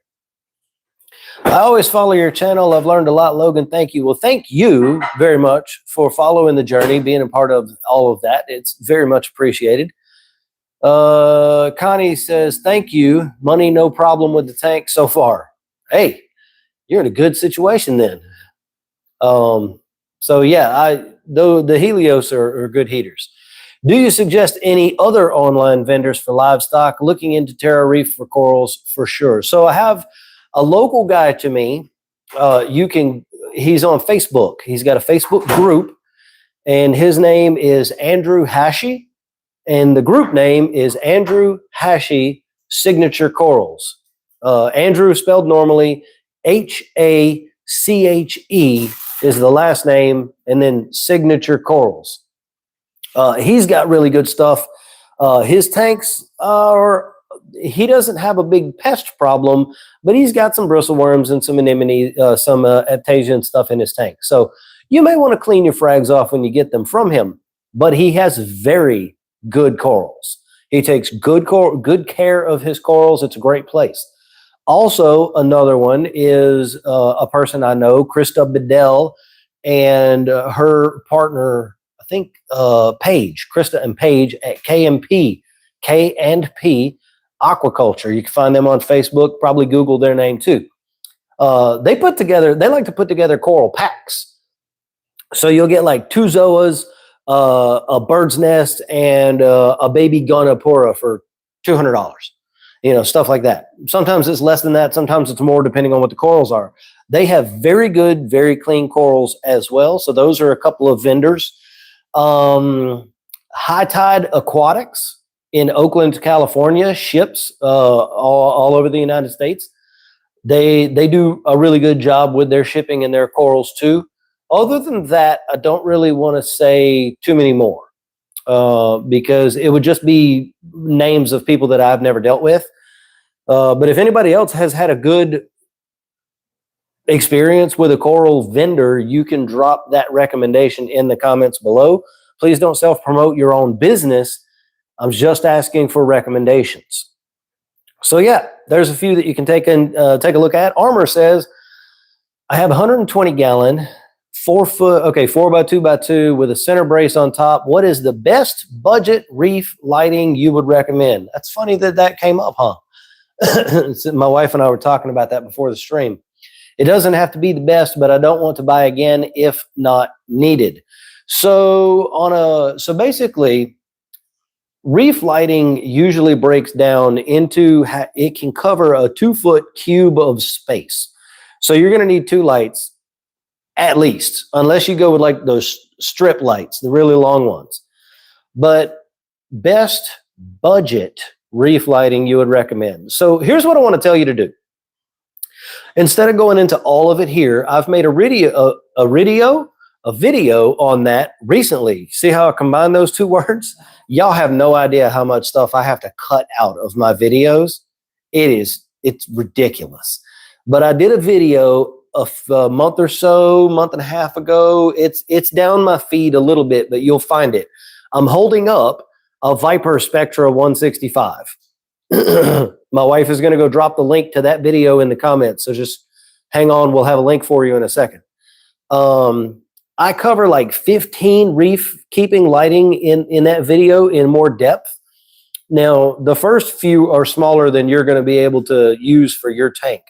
But anything from the Pop Bloom RL90 all the way through the rest of the video would apply well for you. I am running Pop Bloom RL90s on this tank. There's 4 of them under my canopy. That's going to be changing real soon to some top tier, high quality stuff. It's going to be amazing. I can't wait. It should be happening any day now, as a matter of fact. I'm going to be switching to the Delua Illumagic SPS Beast Mode Bundle. It's a mouthful. Those lights are amazing. I'm going to have 4 Delua X4s and 2 of the 6-foot Vitamini strips from Delua. So it's going to be super awesome to see how the tank changes from the Pop Blooms to the Deluas. There's probably going to be an algae bloom because the spectrum is going to change quite a bit. But Pop Bloom, quickly on the budget lights to look at. I have really enjoyed having these Pop Bloom lights on my tank. I think the coral coloration is great. Are they going to make your corals like show quality, the most amazing color you've ever seen before in your life? Probably not. But they'll grow just about anything you put under them. The Pop Blooms. Nicrew is another good brand. The Hyper Reef line of Nicrew, and I talk about these in the video. The most bang for your buck that you can get are the Viper Spectra 165s. Those things are absolute par cannons, and the price is silly. They're like $139 a piece. You would need 2 of them. I sell shades for most of these lights too as well on my Etsy store. Shameless plug. So anyway, take a look at the video that was dropped into the comments, and there's more information about all those lights there.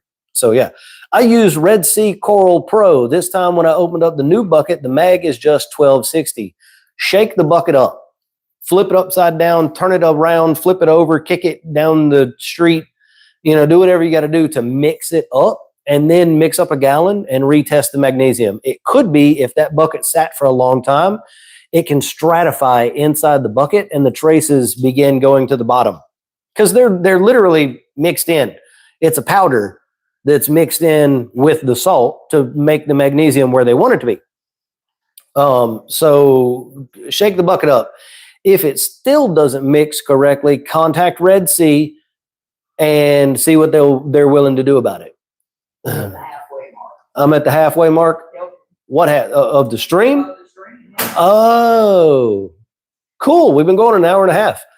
I'm going to take a quick break and eat a cookie and drink some water.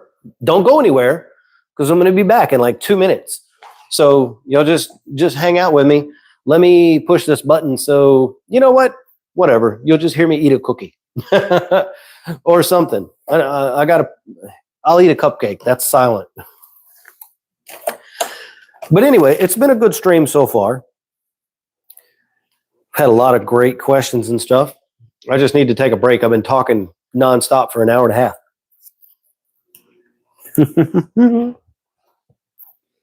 Those cupcakes are really strange. I didn't even try them. The flavor's good. It's just the icing has that gel mixed into it. You're not leaving, right? Everybody stayed in the stream. Don't go anywhere. I'm coming back.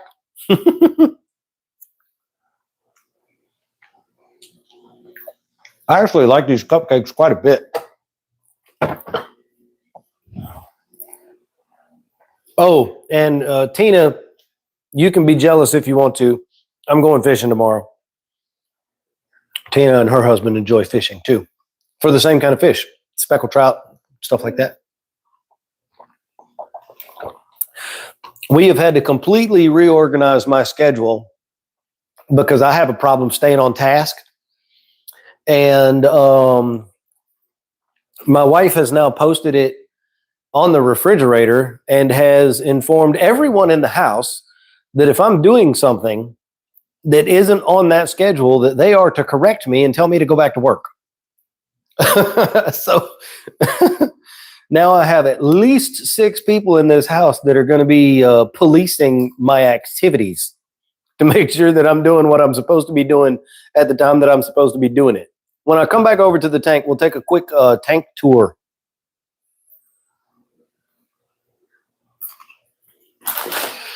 We'll pop that orange lens on there and take a look. Man, I don't know what's going on with these 2 hammers, but they are definitely pissed off. All right, I'm coming back. Let me get my orange lens. Hey, fishies. What you guys doing? Man, these hammers are super mad. But they're putting on new heads. Maybe that's why they're angry. I don't know why they're angry.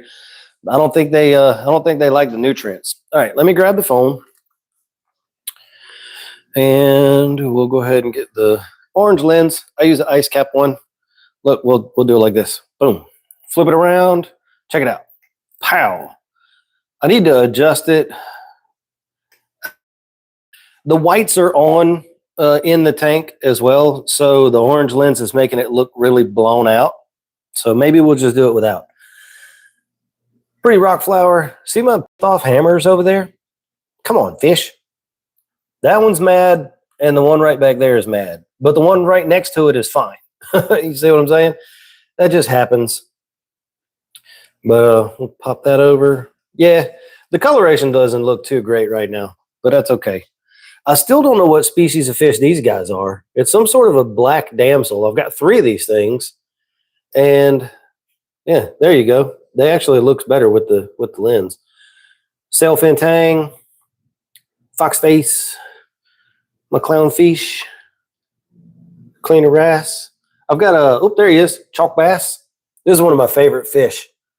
It's just a really cool, really interesting, super curious fish.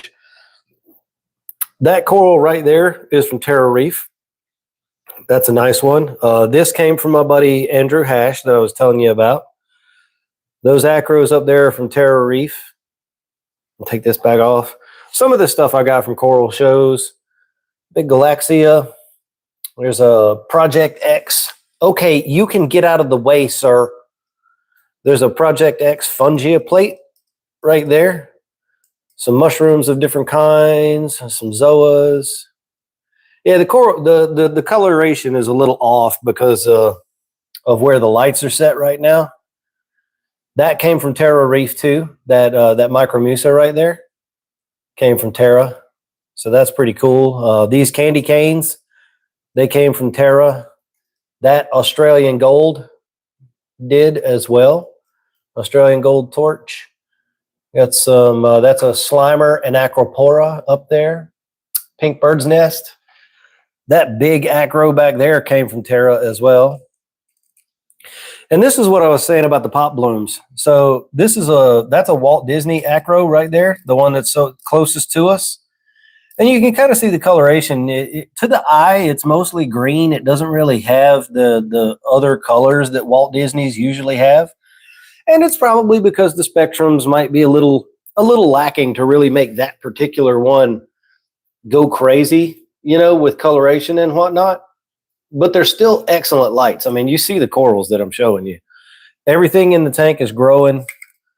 Sorry, it's making noises and stuff, but so I'll take you around and go show you the fish room.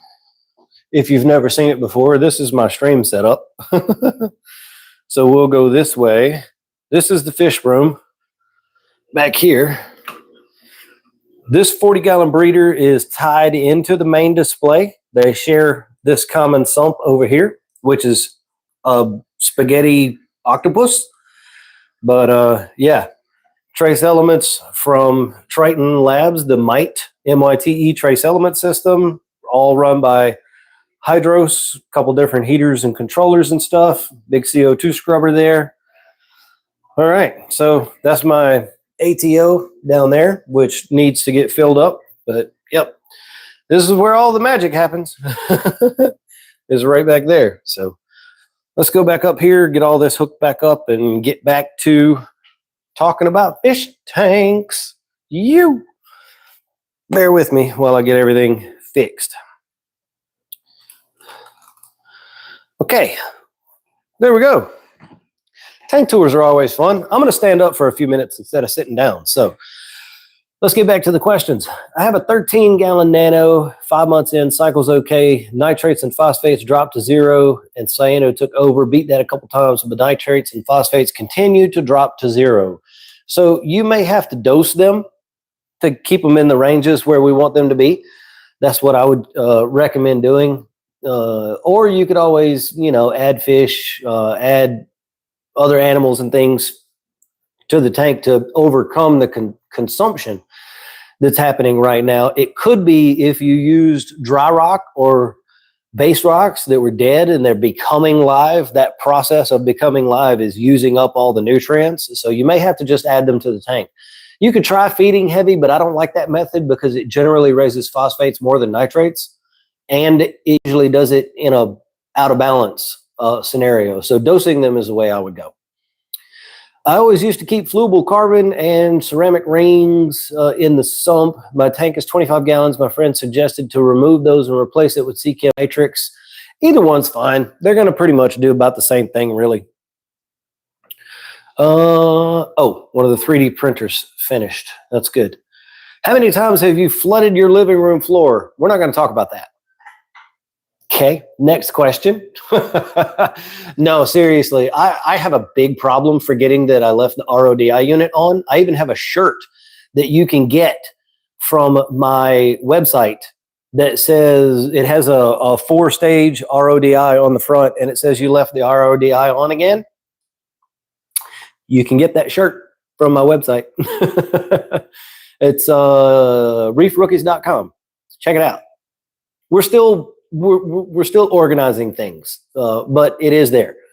Oh, hello, Mother. Nice to see you in the chat. Did you see Mom jump in there? Oh, okay, yeah. Got to keep them on track. What do you recommend for green hair algae? I got a lawnmower blending and a pin urchin. Anything else you recommend without chemicals? Manual removal and herbivores. Add more snails. I don't find that hermit crabs really do all that much for algae until you get to the point where all of the algae is basically gone. Then they help keep it maintained. But until then, more snails than you think you need. Some are probably going to die. It's fine. They'll be okay. The hermit crabs will use their shells. Greetings from Italy. Well, hello, all the way over there in Italy. Greetings from Louisiana. Nice to see you. Thank you for joining the stream. If anybody is here now who is not subscribed to the channel, please drop a subscription. You will probably be interested in the videos that I create, and would love to have you as a subscriber. James says, hope you're having a great day, man. Well, thank you very much. I am having an awesome day. I hope you are as well. Just cycled my first tank and got 2 clownfish and a pom-pom crab. They're so awesome. It's a 4 foot long, 1 foot wide, 2 foot tall. What would you put in next? You're probably never going to see that pom-pom crab again. He's going to go into a hole, and you may get a glimpse of him every now and then. But for that tank, the next thing that I would say that you should do isn't going to be the most exciting thing in the world. I would recommend that you add copepods in copious amounts. You can get tons of them. One of the people that I recommend is Bulldog Reef. You can get copepods from there using code RRWL15 for 15% off. It's a local company, not local to me. I should say it's a small business, and they have a really great product. Pod Your Reef as well is another one with code Reef Rookies, all caps, one word. Algae Barn is another one, no association. And Dinkins Aquatics is another one, no association with them either. But I would add copepods. I would make sure that your cleaners are up to par. Add various snails and things. Reefcleaners.org, I think it's .org, is where I get my cleaners from. They have a really huge selection. Just get snails of all kinds. Normal seraph, dwarf seraph, golden astraeas, regular nearite, ox tongue nearite, even if they have stomatella, get some of those, get some dove snails. Both of those ones I just mentioned will breed in our aquariums. Banded trochus will breed as well. Just load up on the snails. They're going to help you more than you think. If you wanted to know what fish to get next in a tank that size, I would say get a utilitarian fish, and for a tank that size, I would go with a bristletooth tang, like a 2-spot. That tank, 2 foot by 1 foot, by what size tank is that? 4 foot, 1 foot, 2 foot. It'd be like a 45 tall or something. You would be okay with a 2-spot tang, a bristletooth. I've got one. He is right here. This little guy, he's about 3 inches long. They don't get much bigger than that. They'll get up to about 4.5 inches. But if that's the only tang that you put in that tank, he'll be fine. And they do a really good job of keeping the rocks picked clean. So that would be a good one to put in there. Golly, man, there's so many. Flasher wrasses would be good to look at too. It's hard to say. There's so many, but that's I've given you some direction anyway. Let's continue. Refugium before or after the skimmer, doesn't matter. Excuse me, I was choking. It doesn't matter. The Triton method of reef keeping has the refugium after the skimmer. There's a small chance that copepods and things from the refugium can go through the skimmer and be removed if it's after the refugium. But it doesn't really matter. I've run tanks both ways over the last 20-something years, and it works fine in either situation. So I wouldn't worry about it. Fit it together as best you can. Greetings from Belgium. Well, hello from Belgium. Or hello from Louisiana, rather. Hello in Belgium. Nice to see you. Pom-pom crab's out all the time. Is he really? Dang. Would you add Phyto as well? So be careful with Phyto on a new tank, because Phyto can help. It can reduce nutrients and sometimes strip them too far. If you're going to dose Phyto, it's perfectly fine for your copepods and stuff, but I will only do it a couple times a week, and I wouldn't do that much. It's usually like 1 milliliter per gallon. That would be okay if you did that once a week. If you're going to do it twice a week, I would cut that in half. But be careful. My fish tank is infested with small snails. What do I do?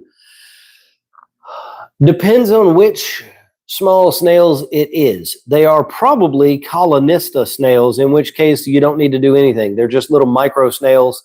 They're going to be fine. There is little snails that are called pyramid snails that will eat some corals. So double check, ID them, and make sure that's not what you have. Or it could potentially be baby banded trochus, in which case, congratulations. You have a always replenishing cleanup crew for yourself. So let's see what else we got. They snuck onto a plant. Wait a minute. You might be, if you're talking about plants, you may be talking about freshwater tanks, which is all totally different than what I'm talking about. Let me know, Lord, if you're talking about freshwater or saltwater. My pom-pom used to hide, but now I added another one and I keep seeing both. Interesting. So maybe they are more communal than we thought. I had a pom-pom crab in my wine glass tank, but he kicked the bucket. He didn't make it. Oh, how do we say this name? I don't want to mess that name up. So thank you for becoming a channel member. I really appreciate that at the Copepod supporter level. That is very awesome. It definitely helps. And it means the world to me that you think what I'm doing is awesome enough that you're able to do that. That's really cool. And thank you. Share us your worst experience you've had so far in your 27 years of reef keeping. It is 27 at this point. I've been doing this for 2 years since I started, and I'm still saying 25. I am terrible with time. I'll be like, yeah, the other day I went to the store, it was 10 years ago. I do that kind of junk all the time. So I could turn this into a short video too, which I kind of already have one time. My worst experience reef keeping was actually right as I was starting the Reef Rookies brand. I had this tank set up on the opposite side of my living room, which is directly that way, right behind you. And at the time, money was super tight, so I bought rocks. I bought rocks from a local reef keeper, and those rocks had been setting out in their backyard under a covered area, but still outside into the weather and everything for over a year.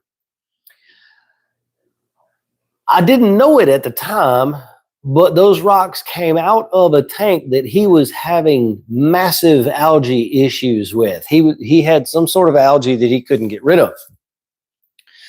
And I didn't know it at the time. Hey, thank you for the super chat, 3D printed trucker. I appreciate that. Thanks for all the videos and info. Love the lives. That is awesome. I'm going to heart that if I can touch it.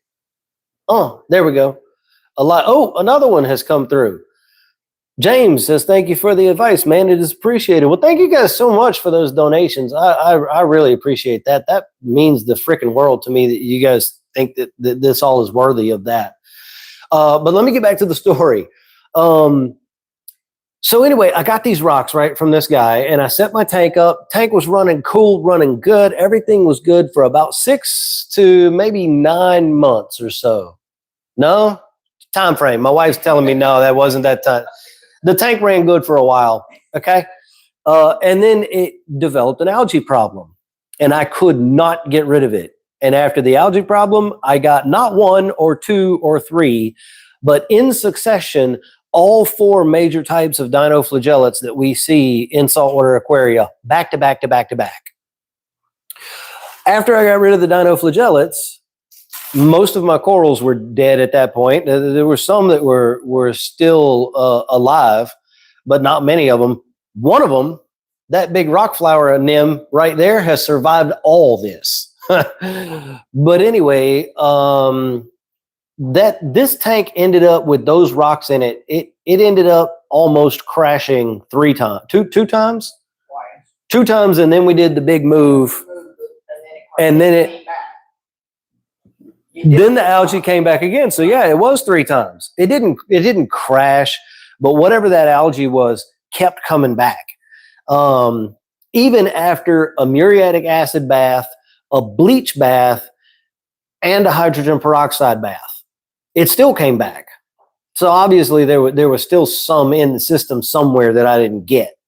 But that whole process, what, lasted a year? A little more than a year through all of that? It's probably been set back up right at a year where you moved it here. Right, I moved it here. We still had the bad rocks. So it got reset again after it got reset again. So that was about a year ago. It's been roughly a year or so since it's been set up like this. That was a terrible time. I lost a lot of livestock. I lost a lot of corals. I need to check my battery. Hang on. 38%. That's okay. We should make it we got another hour to go or so. But yeah, that was a terrible time. There was a lot of bad stuff happening at that time.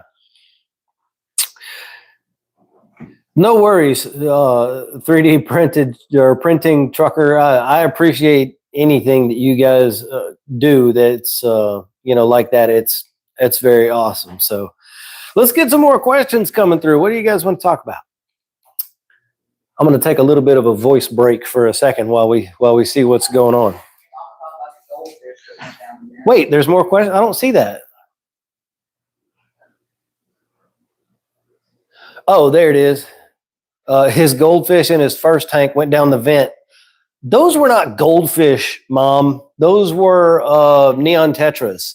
But the tank did bust, and those fish did go down the AC vent. That is true.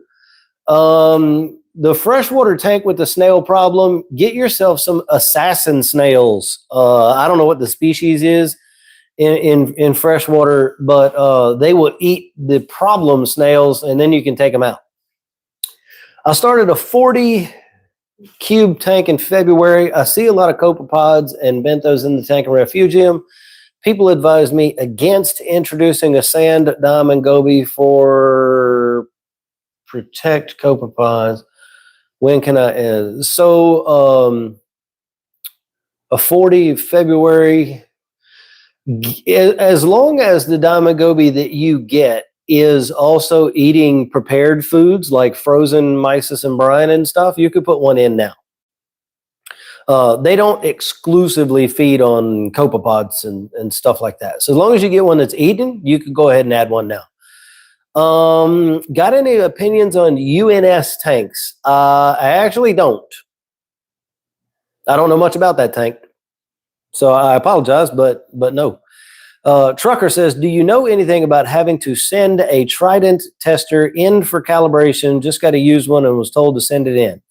I am not a huge fan of that system.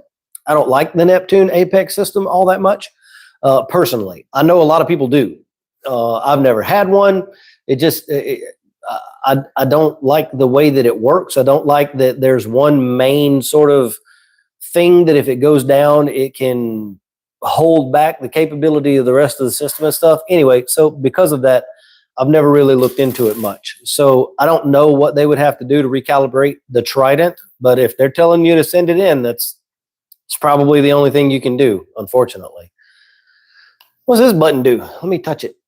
It says, it gave me an error. Top fans. Oh, okay. So it's like a scoreboard. That's cool. You guys are gaining XP by hanging out in the stream and talking. How many hours do you suggest to run lights with SPS and LPS set up for 25 gallon?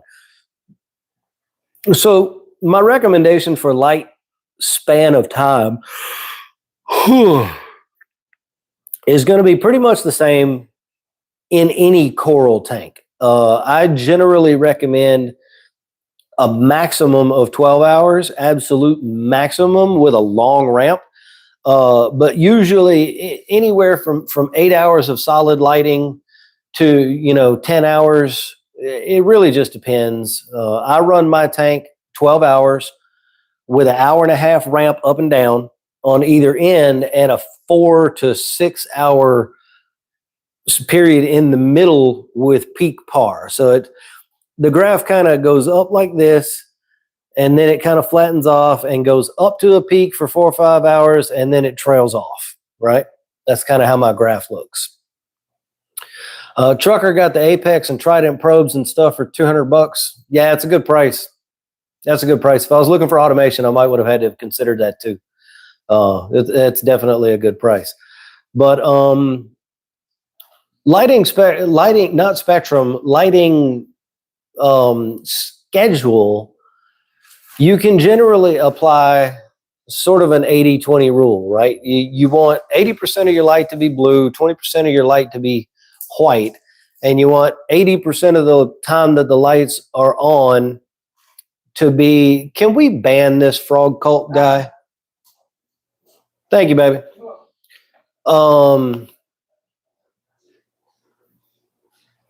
80% of the time the lights on. Oh my God. See, that screwed me all up. Frog Cold Keen, don't jump into people's streams and just ask if you can be a moderator. No, you can't. And you're going to be banned, but now you've thrown off my entire train of thought of everything that I was doing. 80% of the time the lights are on is where most of your power comes from. Is what I'm trying to get out. Jeez. So it's not just a turn them on, let it run, turn it off. We don't have to do that anymore. We can do the rampy kind of thing with most lights. Let's see. Will a HANA tester ULR test RO water? It depends on what you're testing for. Some stuff cannot be tested unless it's actually salt water. So I think it's like nitrites, I believe. Like the nitrite test won't work right unless it's salt water. So I don't think you can use it to test anything in RO water. You got to make it salty first and then do it. It might be phosphate, or it might be both of them. I don't remember. Oh, you said phosphate. I'm honestly not sure. I don't remember. I remember reading a conversation about it and what can and cannot be tested with those checkers as far as like clean RO water goes, but I don't recall all the specifics about it. Yeah, I'm sorry. I don't have a good answer for you on that one. Sorry, my ears bugging me. The Triton reagents normally come with calibration. Well, that's true. The Triton, the HANA check. Oh, wait, Triton reagents normally comes with calibration. Oh, okay. Sorry, my brain was on HANA checkers because we were talking about those. Yeah. Those were two questions that I had a hard time answering because I just don't know about those systems completely. Two Salford test kits are giving two different results. Which one to believe? Neither one of them. Get a third opinion from another test kit from somewhere else, the fish store or something. You can sometimes, if two test kits are giving you two different results, you can apply a little bit of logic to what you're seeing.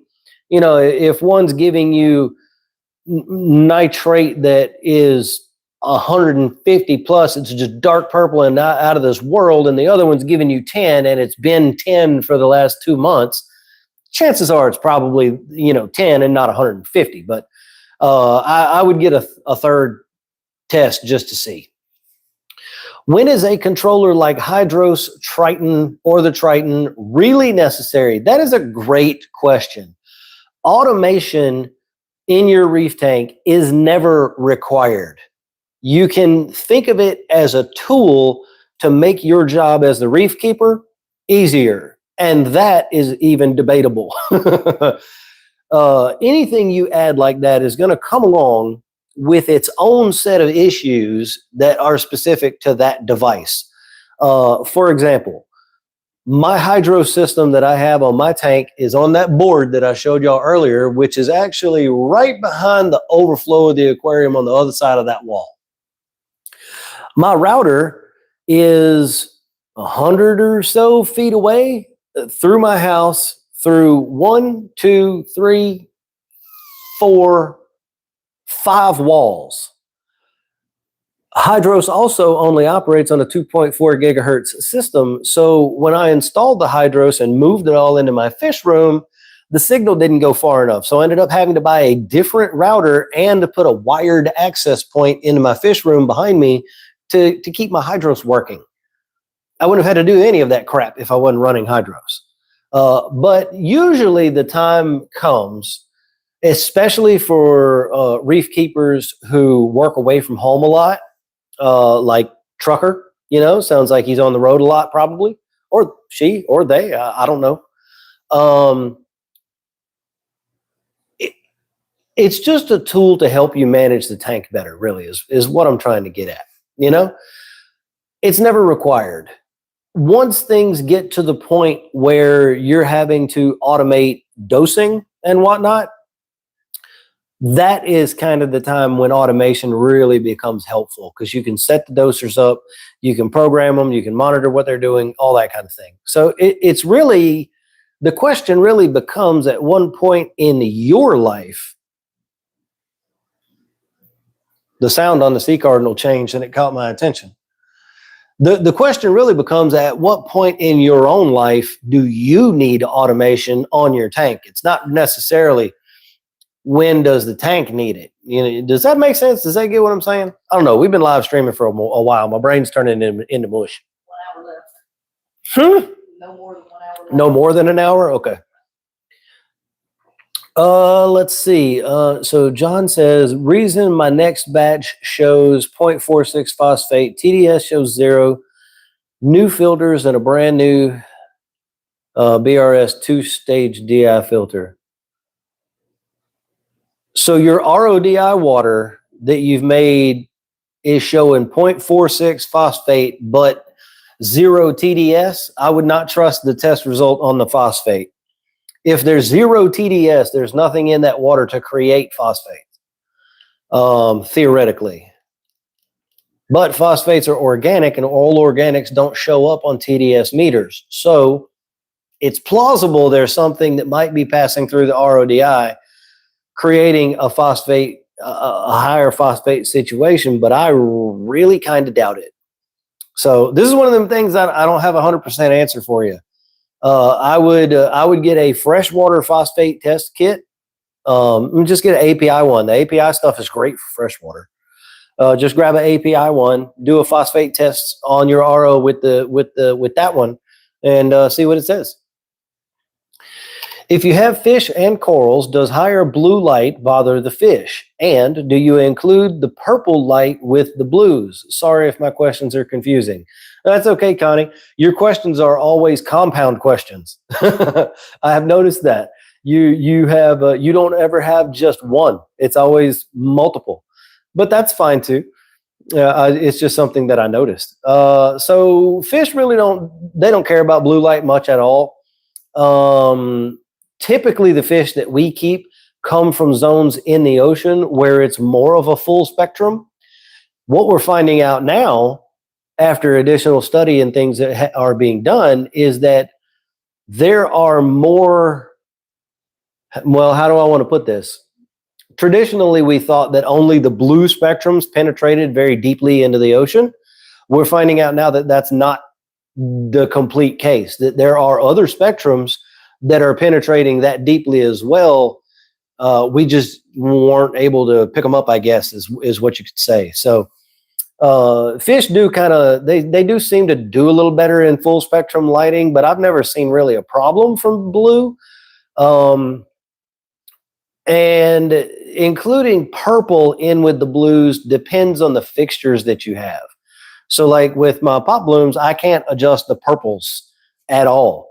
But Fluval lights, and I think the Red Sea ones, and certainly I think Kessels and stuff like that, you can adjust the purples. Well, that's not completely true. The pop bloom does have a UV spectrum, but that's further down on the spectrum wavelength. Oh my God, I'm stumbling over my words.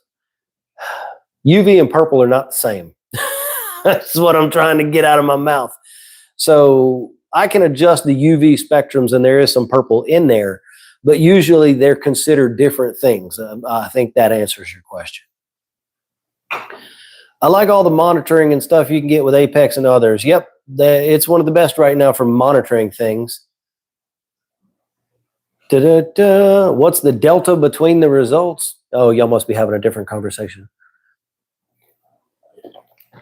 Makes sense. Just a lot of money to invest in. Yeah, that's true. Wish I was still trucking, making money. I'm disabled now. Had to have a leg amputated. Reef keeping is my newest hobby to take up time. Well, I'm sorry to hear that, but I'm glad that you're doing well and you found something that, you know, can keep you engaged and whatnot. I also went through, I mean, I didn't have a leg amputated, but I've had 2 back surgeries, and it has severely limited what I can do. I cannot do the same things that I used to do. I mean, I get it. It's definitely a tough time. Can you see that message that was retracted? Did you retract that? It might have been the ones that I retracted because I went and took care of that. No, it just happened. It's the John guy that's been asking other questions. I don't know. We'll see. I don't know why that it might have been an auto filter. Is pH dropping to 7.8 at night bad? It rises to 8.2 before lights go out. Not really bad. That's a little more of a swing than I would like. But our tanks do go through a circadian rhythm like that. We were actually talking about that quite a bit earlier in the stream. Which, by the way, everybody, if you missed the first half or a large portion of the stream, you want to go back and see it. This is going to be up as a video on demand on my channel under my streams highlights playlist. So you'll be able to go back and watch the first part of the stream and catch those conversations. So that's a 0.4 change in the pH. It's a little higher than I like. It's not terrible. It's probably not going to cause any problems, but I would probably try to do something about it. One of the things you can do is if you have room, you can run a Refugium with a Refugium light that comes on an opposing schedule to the main display. So light plays a role in respiration and oxygenation, and when CO2 and oxygen are being used in the tank by bacteria and biological things. So having a light on an opposing schedule to the main display lights, whatever that area of the tank, like in your Refugium is, it's on a reverse schedule of when things are making oxygen and when they're not.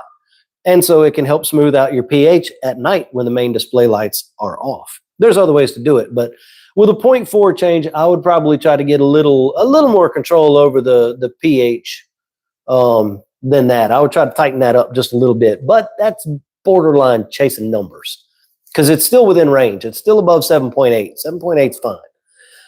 I keep seeing, oh, wait. Cedric said, I wanted to thank you so much. Wait, I can't read. I wanted to thank you. I think he said it meant so much. Your videos taught me so much in my reef journey. I have 3. That is awesome. I love to hear that, man. I'm glad to see that you're doing well in the hobby and having a good time with it. I keep seeing different opinions. Oh boy, yeah. On whether or not a protein skimmer is necessary in a 15-gallon IM tank. What say you? Here's my spiel on protein skimmers, and I'm going to turn this into a short. Protein skimmers and saltwater reef aquariums are never required, ever. They are a good tool to have. They do a specific job. They do it very well. They do multiple things, actually. They can help with pH. They remove dissolved organics. They keep your nitrates and phosphates in check, stuff like that. They're never required. It's just another tool in the toolbox that makes our job as the reef keeper easier and cuts down on the amount of water changes that we have to do. I run a skimmer on every single tank that I can possibly run one on. I don't have one on my wine glass because honestly, I would have to DIY one that small. And it probably wouldn't do much anyway. But on a 15-gallon, yeah, I would absolutely run a skimmer. Probably, if it fit in the chamber, a Bubble Magus, M-A-G-U-S, Mini Q, the letter Q. Bubble Magus Mini Q. That's a great little skimmer. They have figured it out with that one. It actually works very well. Connie says, I have the pop blooms and the UV, I guess is what I was asking. Oh, yeah, I run them puppies at 100% on this one back here behind me. I match the UV channel 2 and channel 3 on my pot blooms. I match them. I make them do the same thing. Treat them like one is what I do. Huh? Okay. What, in your opinion, is the better powerhead wave maker? So, I mean, at this point, most wave makers are pretty good. Most of them get the job done fairly decently. I feel like this is bugging me. But I can read the questions. It's okay. My head's in the middle of the screen, so it's a little strange. We'll do that. There we go. Most of the wave makers are going to be pretty good. They're all pretty decent. I've got a Higer gyre that I'm testing out that's running right up there on the tank. This is an ice cap gyre over here. In a few months, probably after I get back from Reefapalooza Orlando, the Lua might just be weight. Yeah. I'm going to be switching my power heads up probably, or my wave makers. But Higer is pretty good. Man, it would almost be easier for me to tell you which ones to avoid. I haven't had good experience with anything from the company, and the brand name is Aqua, AQQA. I haven't had good results with them. Pretty much everybody else, they just work. Now, which style of wave maker you want to get depends on what shape your tank is, what your rock layout looks like, and what kind of corals you're keeping and all that. My tank is very long, so I went with the gyres because they have a broad, long flow path. And they did a good job, but I think in the future I want to switch up to either 4 or 6 of the pod style wave makers, because that's going to allow me to give the tank. Them birds are going nuts out there today. I can see our bird feeder right out my kitchen window. The 4 or 6 wave makers are going to allow me to get more random turbulent flow in the tank. That's what I'm trying to get out of my face. My goodness, I get distracted really easy. Cedric says, I have 35 gallon with a 10 gallon sump, 14 gallon, and a 13 gallon. Cool. That's very neat. I'm glad that my information has helped you find some success in that way. That's super cool. John says, my next saltwater mixed with Tropic Marin Pro Reef Salt Test 046. Hanna ULR testers, 2 months old and new reagent. Could my ULR phosphate need calibration? It may be off, but you have to send it back to them for it to be checked. There's no way for you to calibrate it other than when you go through the steps with the Hanna checker. There's a calibration step. That's the only thing that you can do to calibrate it. Otherwise, it has to be done on their end. But if you have multiple batches of salt water, or you're checking multiple different sources of water and it's hitting the same number, that's very suspicious. That almost never happens. Even if you check the same salt water back to back to back, you're probably going to get 3 different numbers. I mean, those things are so sensitive. Even having fingerprints on the vial can change the number. So if water has dried and there's a discoloration on the inside of the vial or anything like that, it can change the number. If everything else is perfect and you simply spin the vial inside the Hanna checker, it can change the number that it reports to you just because of the thickness of the glass. Oh, okay. I can't wait to get to what my wife is laughing about something. We're going to get there. Just bear with me. Is there anything I can start doing to my tank to get it ready for corals? I mean, really, make sure you understand what parameters that we need to check for.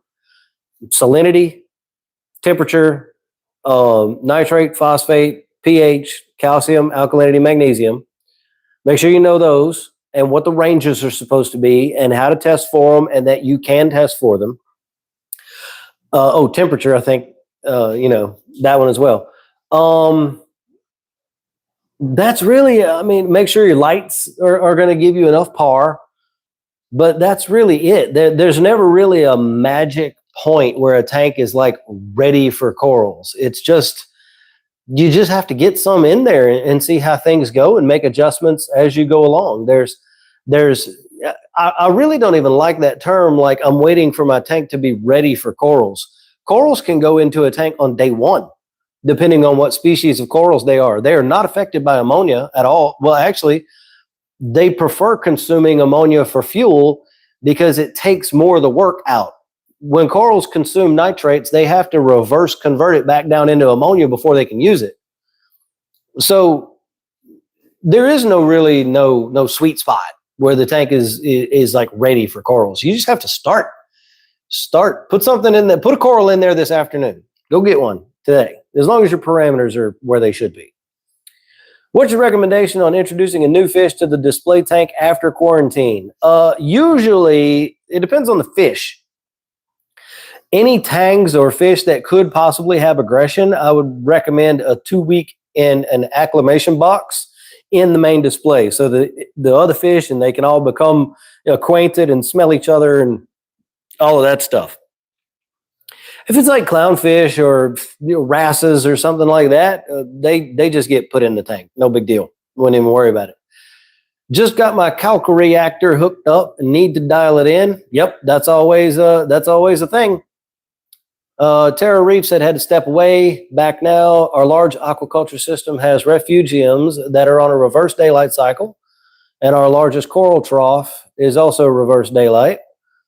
Our largest aquaculture system, skimmer, is designed for a quarter of the size of our system and is off at least 50% of the time. Interesting. I didn't know that. I don't know why, but you look like my Swedish grandpa.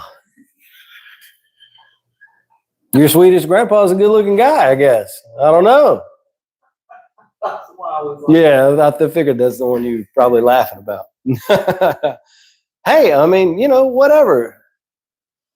Okay, thinking about changing reef salt RPM blue box to Nios. How should I go about doing it? Well, first, the Nios is a great salt, very, very clean salt, mixes super quick. All you have to do is begin doing your 10% weekly water change if you are doing them with the new salt. That's it. That's all you got to do.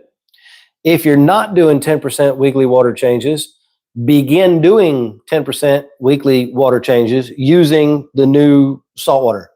That's all you got to do. Don't have to do anything else. Easy peasy, lemon squeezy. It'll take about 3 months of doing that before it's completely switched over to the new salt. And your parameters become stable at that new level. But you don't have to do anything special. In fact, doing it slowly like that is the better idea. You're going to get a better result doing it slower than you will doing it more quickly. And so it's the better idea. Hey, is everybody here right now subscribed to the channel? If not, consider hitting the subscribe button.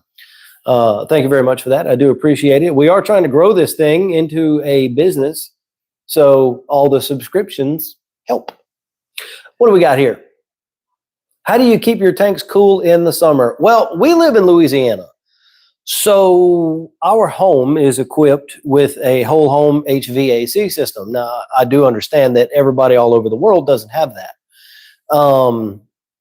When you don't have that, you have a few options. You can install fans on the aquarium that blow across the surface of the water. There's some you can get on Amazon and stuff. I don't think we actually have a link for those yet. That hasn't come yet. No, that's in Gadgets and Gizmos. Yeah. By the way, since we're on the topic, if you guys didn't know, we have a running list on my website of recommended Amazon products for reef keeping. It's stuff that I've either recommended to other people and they told me they had a good result with, or that I've tried myself and all of that stuff. So there'll be a link that pops up down here in the comments in a few minutes. So if you need something from Amazon and you go and you check my list and it's there and you add to cart and then you buy that thing, it makes Jeff Bezos share some of his money with me. And it's one of the ways that you can support me for free, other than the money you were planning on spending on the thing anyway, whatever the thing is. Yeah, it's there.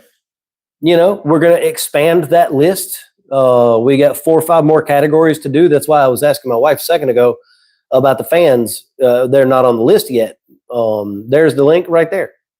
So if you want to bookmark that, and anytime you're looking for wave makers, you can go to that list and see what wave makers I recommend, or skimmers, or lights, or RODI, or when it's time to replenish your RODI filters, you can go there and you can get those replacements and stuff.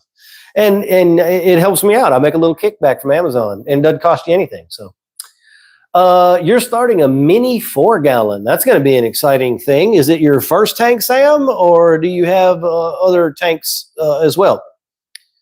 Yeah, Taro Reef mentioned the fans blowing across the top of the tank. So yeah, let me go back to that for a second. I got off on a tangent. Fans blowing across the top of the tank, or you can install a chiller on your aquarium. You can purchase a chiller. You can DIY a chiller, which is always a fun thing. I've done that once before, and they work. Or you, in an emergency situation, you can freeze water bottles and then just let them float in the tank if it's only going to be like a 2-day thing, you know, where it's going to be like an extreme temperature event or something, and it's going to go away after the couple of days. You could float frozen water bottles. 35 more? Okay. 35 minutes and we gotta call it. My throat is getting very sore already. Thank you for all your aquarium knowledge. Wait a minute, it moved. Thank you for all your aquarium knowledge. I'm new to the hobby and appreciate you sharing the knowledge and allowing us to pick your brain during these streams. Absolutely. So yeah, it just took a message that Connie posted. It retracted it. I don't know why something about that message made it get taken down, Connie. Can you rephrase what you said? I don't think it shouldn't have done anything to what she said. And I don't know, she might have. YouTube has their own filters that have nothing to do with us. Yeah, I'm happy to help Flight or Golf or Weird Flight Golf. That's a strange name. But yeah, I enjoy seeing all of you succeed. And sometimes it's difficult. Some people have lots of problems.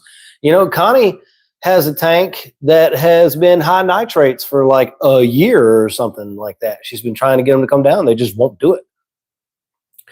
What would be some cool coral recommendations for a 20 long all-in-one?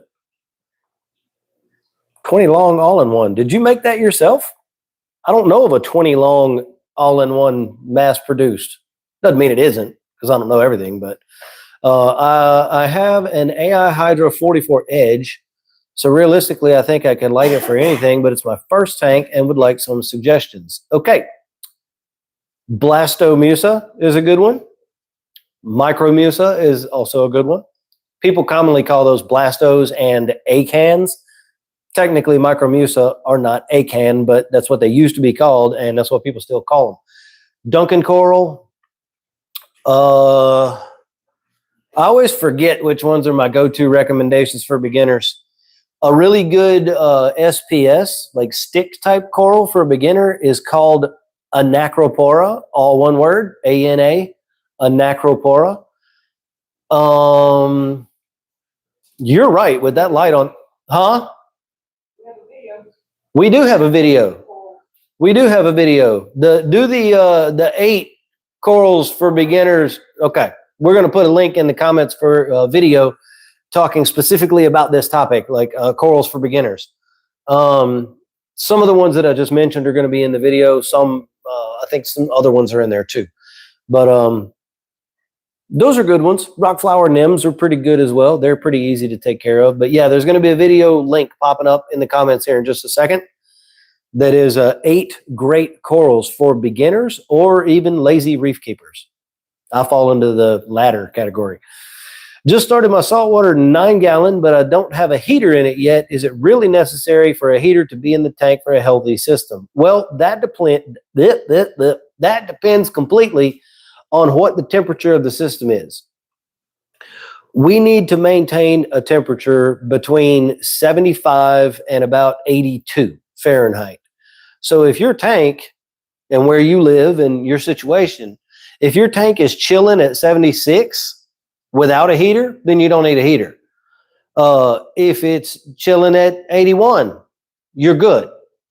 But if it's below 75, if you're in the 72, 71, 70 degree range, yes, then you need to get a heater in the tank, bring it up into that sort of 75 to 82 range.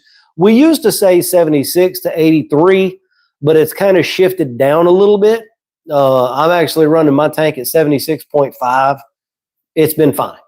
But so if you're much lower than that, down in the low 70s, you're going to need a heater.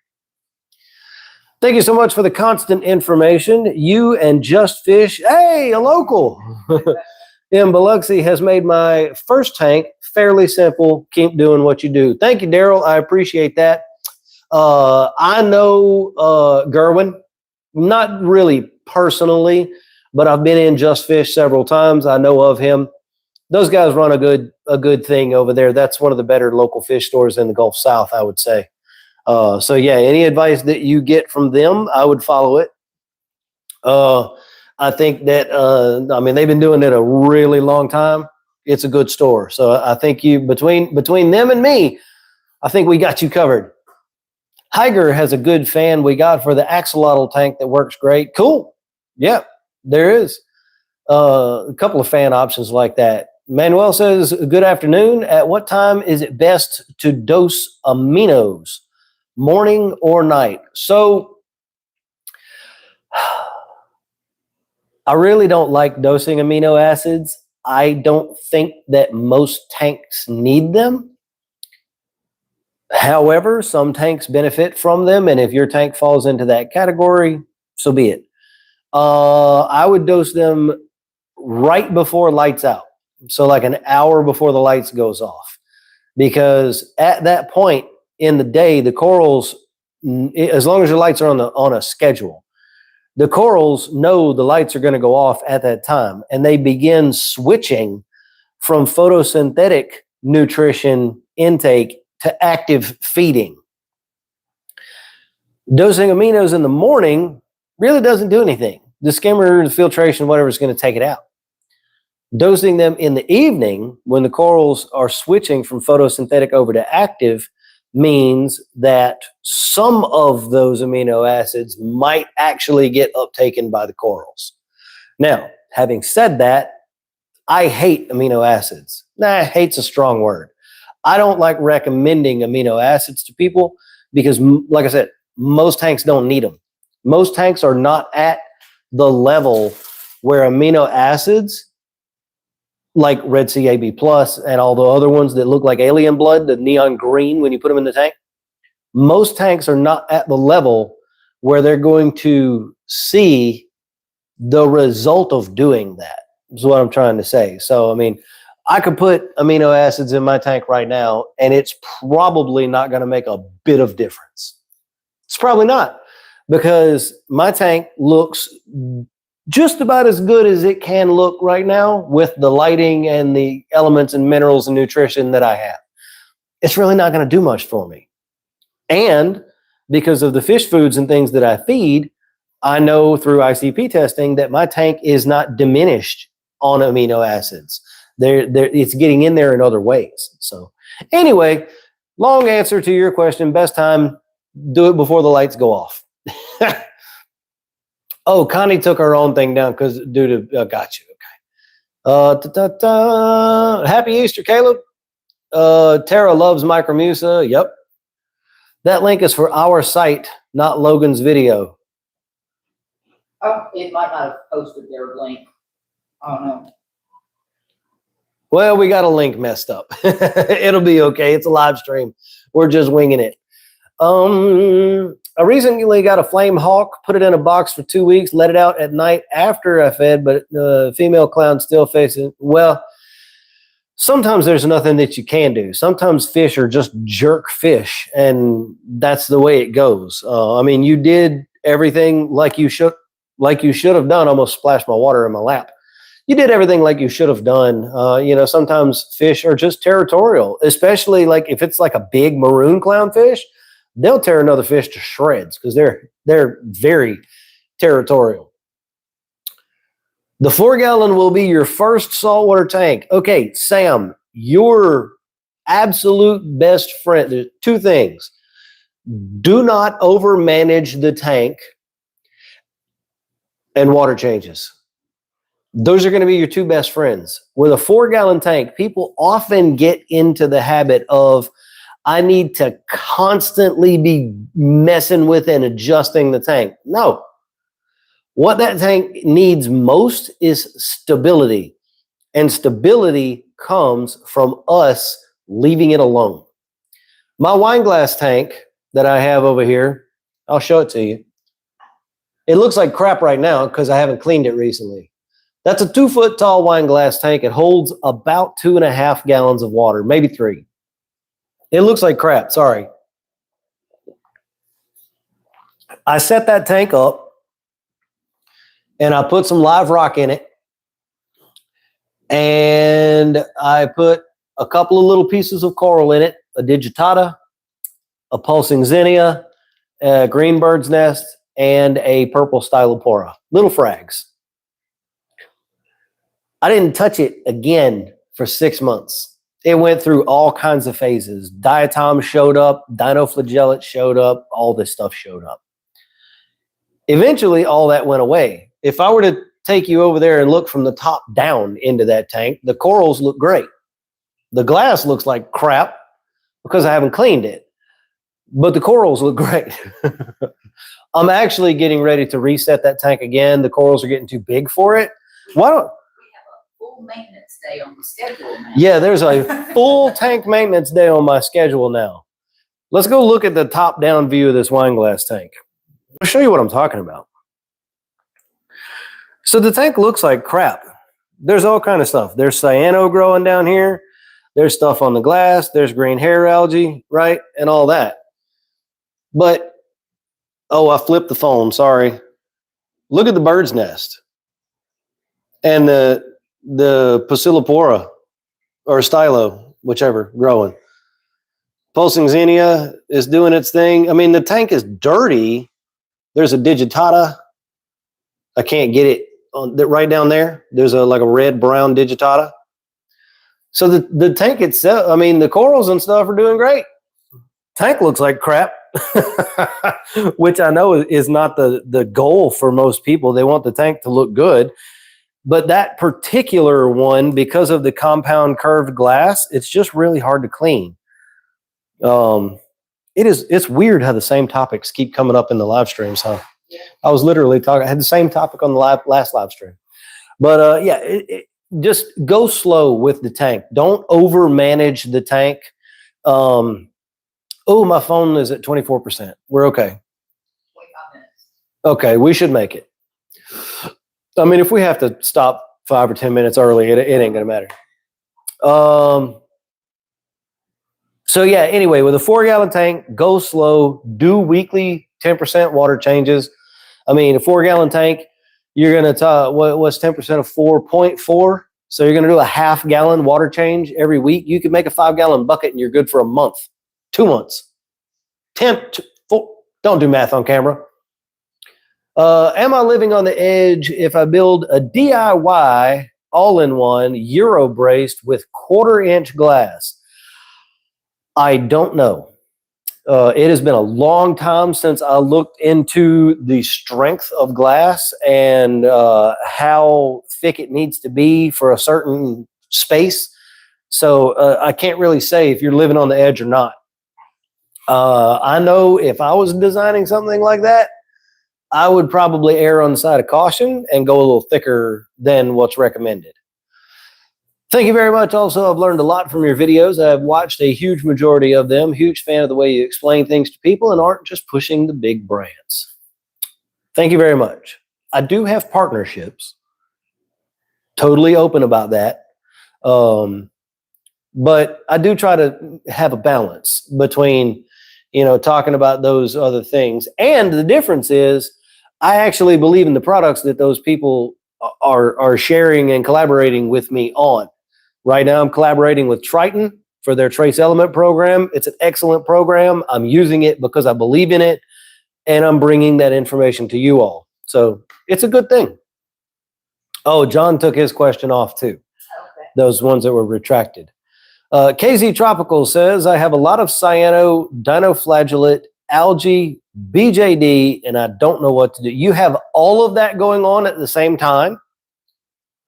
I've caught up with the comments now, so. Golf. Yes, I do like the Illumagic Pixel that I have on the wine glass tank. I have the... Which version do I have? No, I have the Reefer as well. The Reefer version for you is very blue. Mine is somewhat, it is quite blue. Are you sure you don't have the Fragger? Because they have another coloration, it's called the Fragger, and it's like super duper blue. Connie, thank you very much for the backup there. Connie says, if I recommend a product, you can trust it. I do try to make sure that that is the case. Sometimes people ask me for a recommendation on something that I haven't ever used before, and I always try to give the disclaimer that I've never used it, so proceed with caution, but I do generally try to recommend stuff. But yeah, I do like the Illumagic Pixels. That's why I've decided to partner with Delua for other stuff too.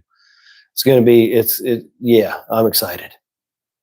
KZ Tropicals. If you have that much going on in your tank, I would heavily consider a reset, like a rip clean and a reset. Honestly, if all of that is going on, that's going to be a difficult situation to try to overcome naturally. An individual in your position has to have partners, and that's understandable, but definitely like your approach, and I'll definitely continue to watch as long as you keep making videos. Appreciate all you do for us newbies. Well, thank you guys so much. I do appreciate that. I think we're going to go ahead and call it. My throat feels like ground meat once again. I don't know. There's something going on in there. The doctors can't really figure it out. They tell me that my vocal cords are strained. Maybe. I don't know. But anyway, we're going to go ahead and call it. We're going to finish up the live. I want to thank everybody for joining us today. We had a good time. Some of this content you might see again as a YouTube short, some things like that. And if you are, well, never mind. I'll tell you about that later. Anyway, it's been a good time. Thank you so much for the questions. We got one more question that just came through. I will answer that, and then we're going to be done. What do you think is the most overcomplicated or overwhelming part of the Reef Rookie process, be that lighting, parameters, or filtration? That's a great question. That's almost reefing philosophy.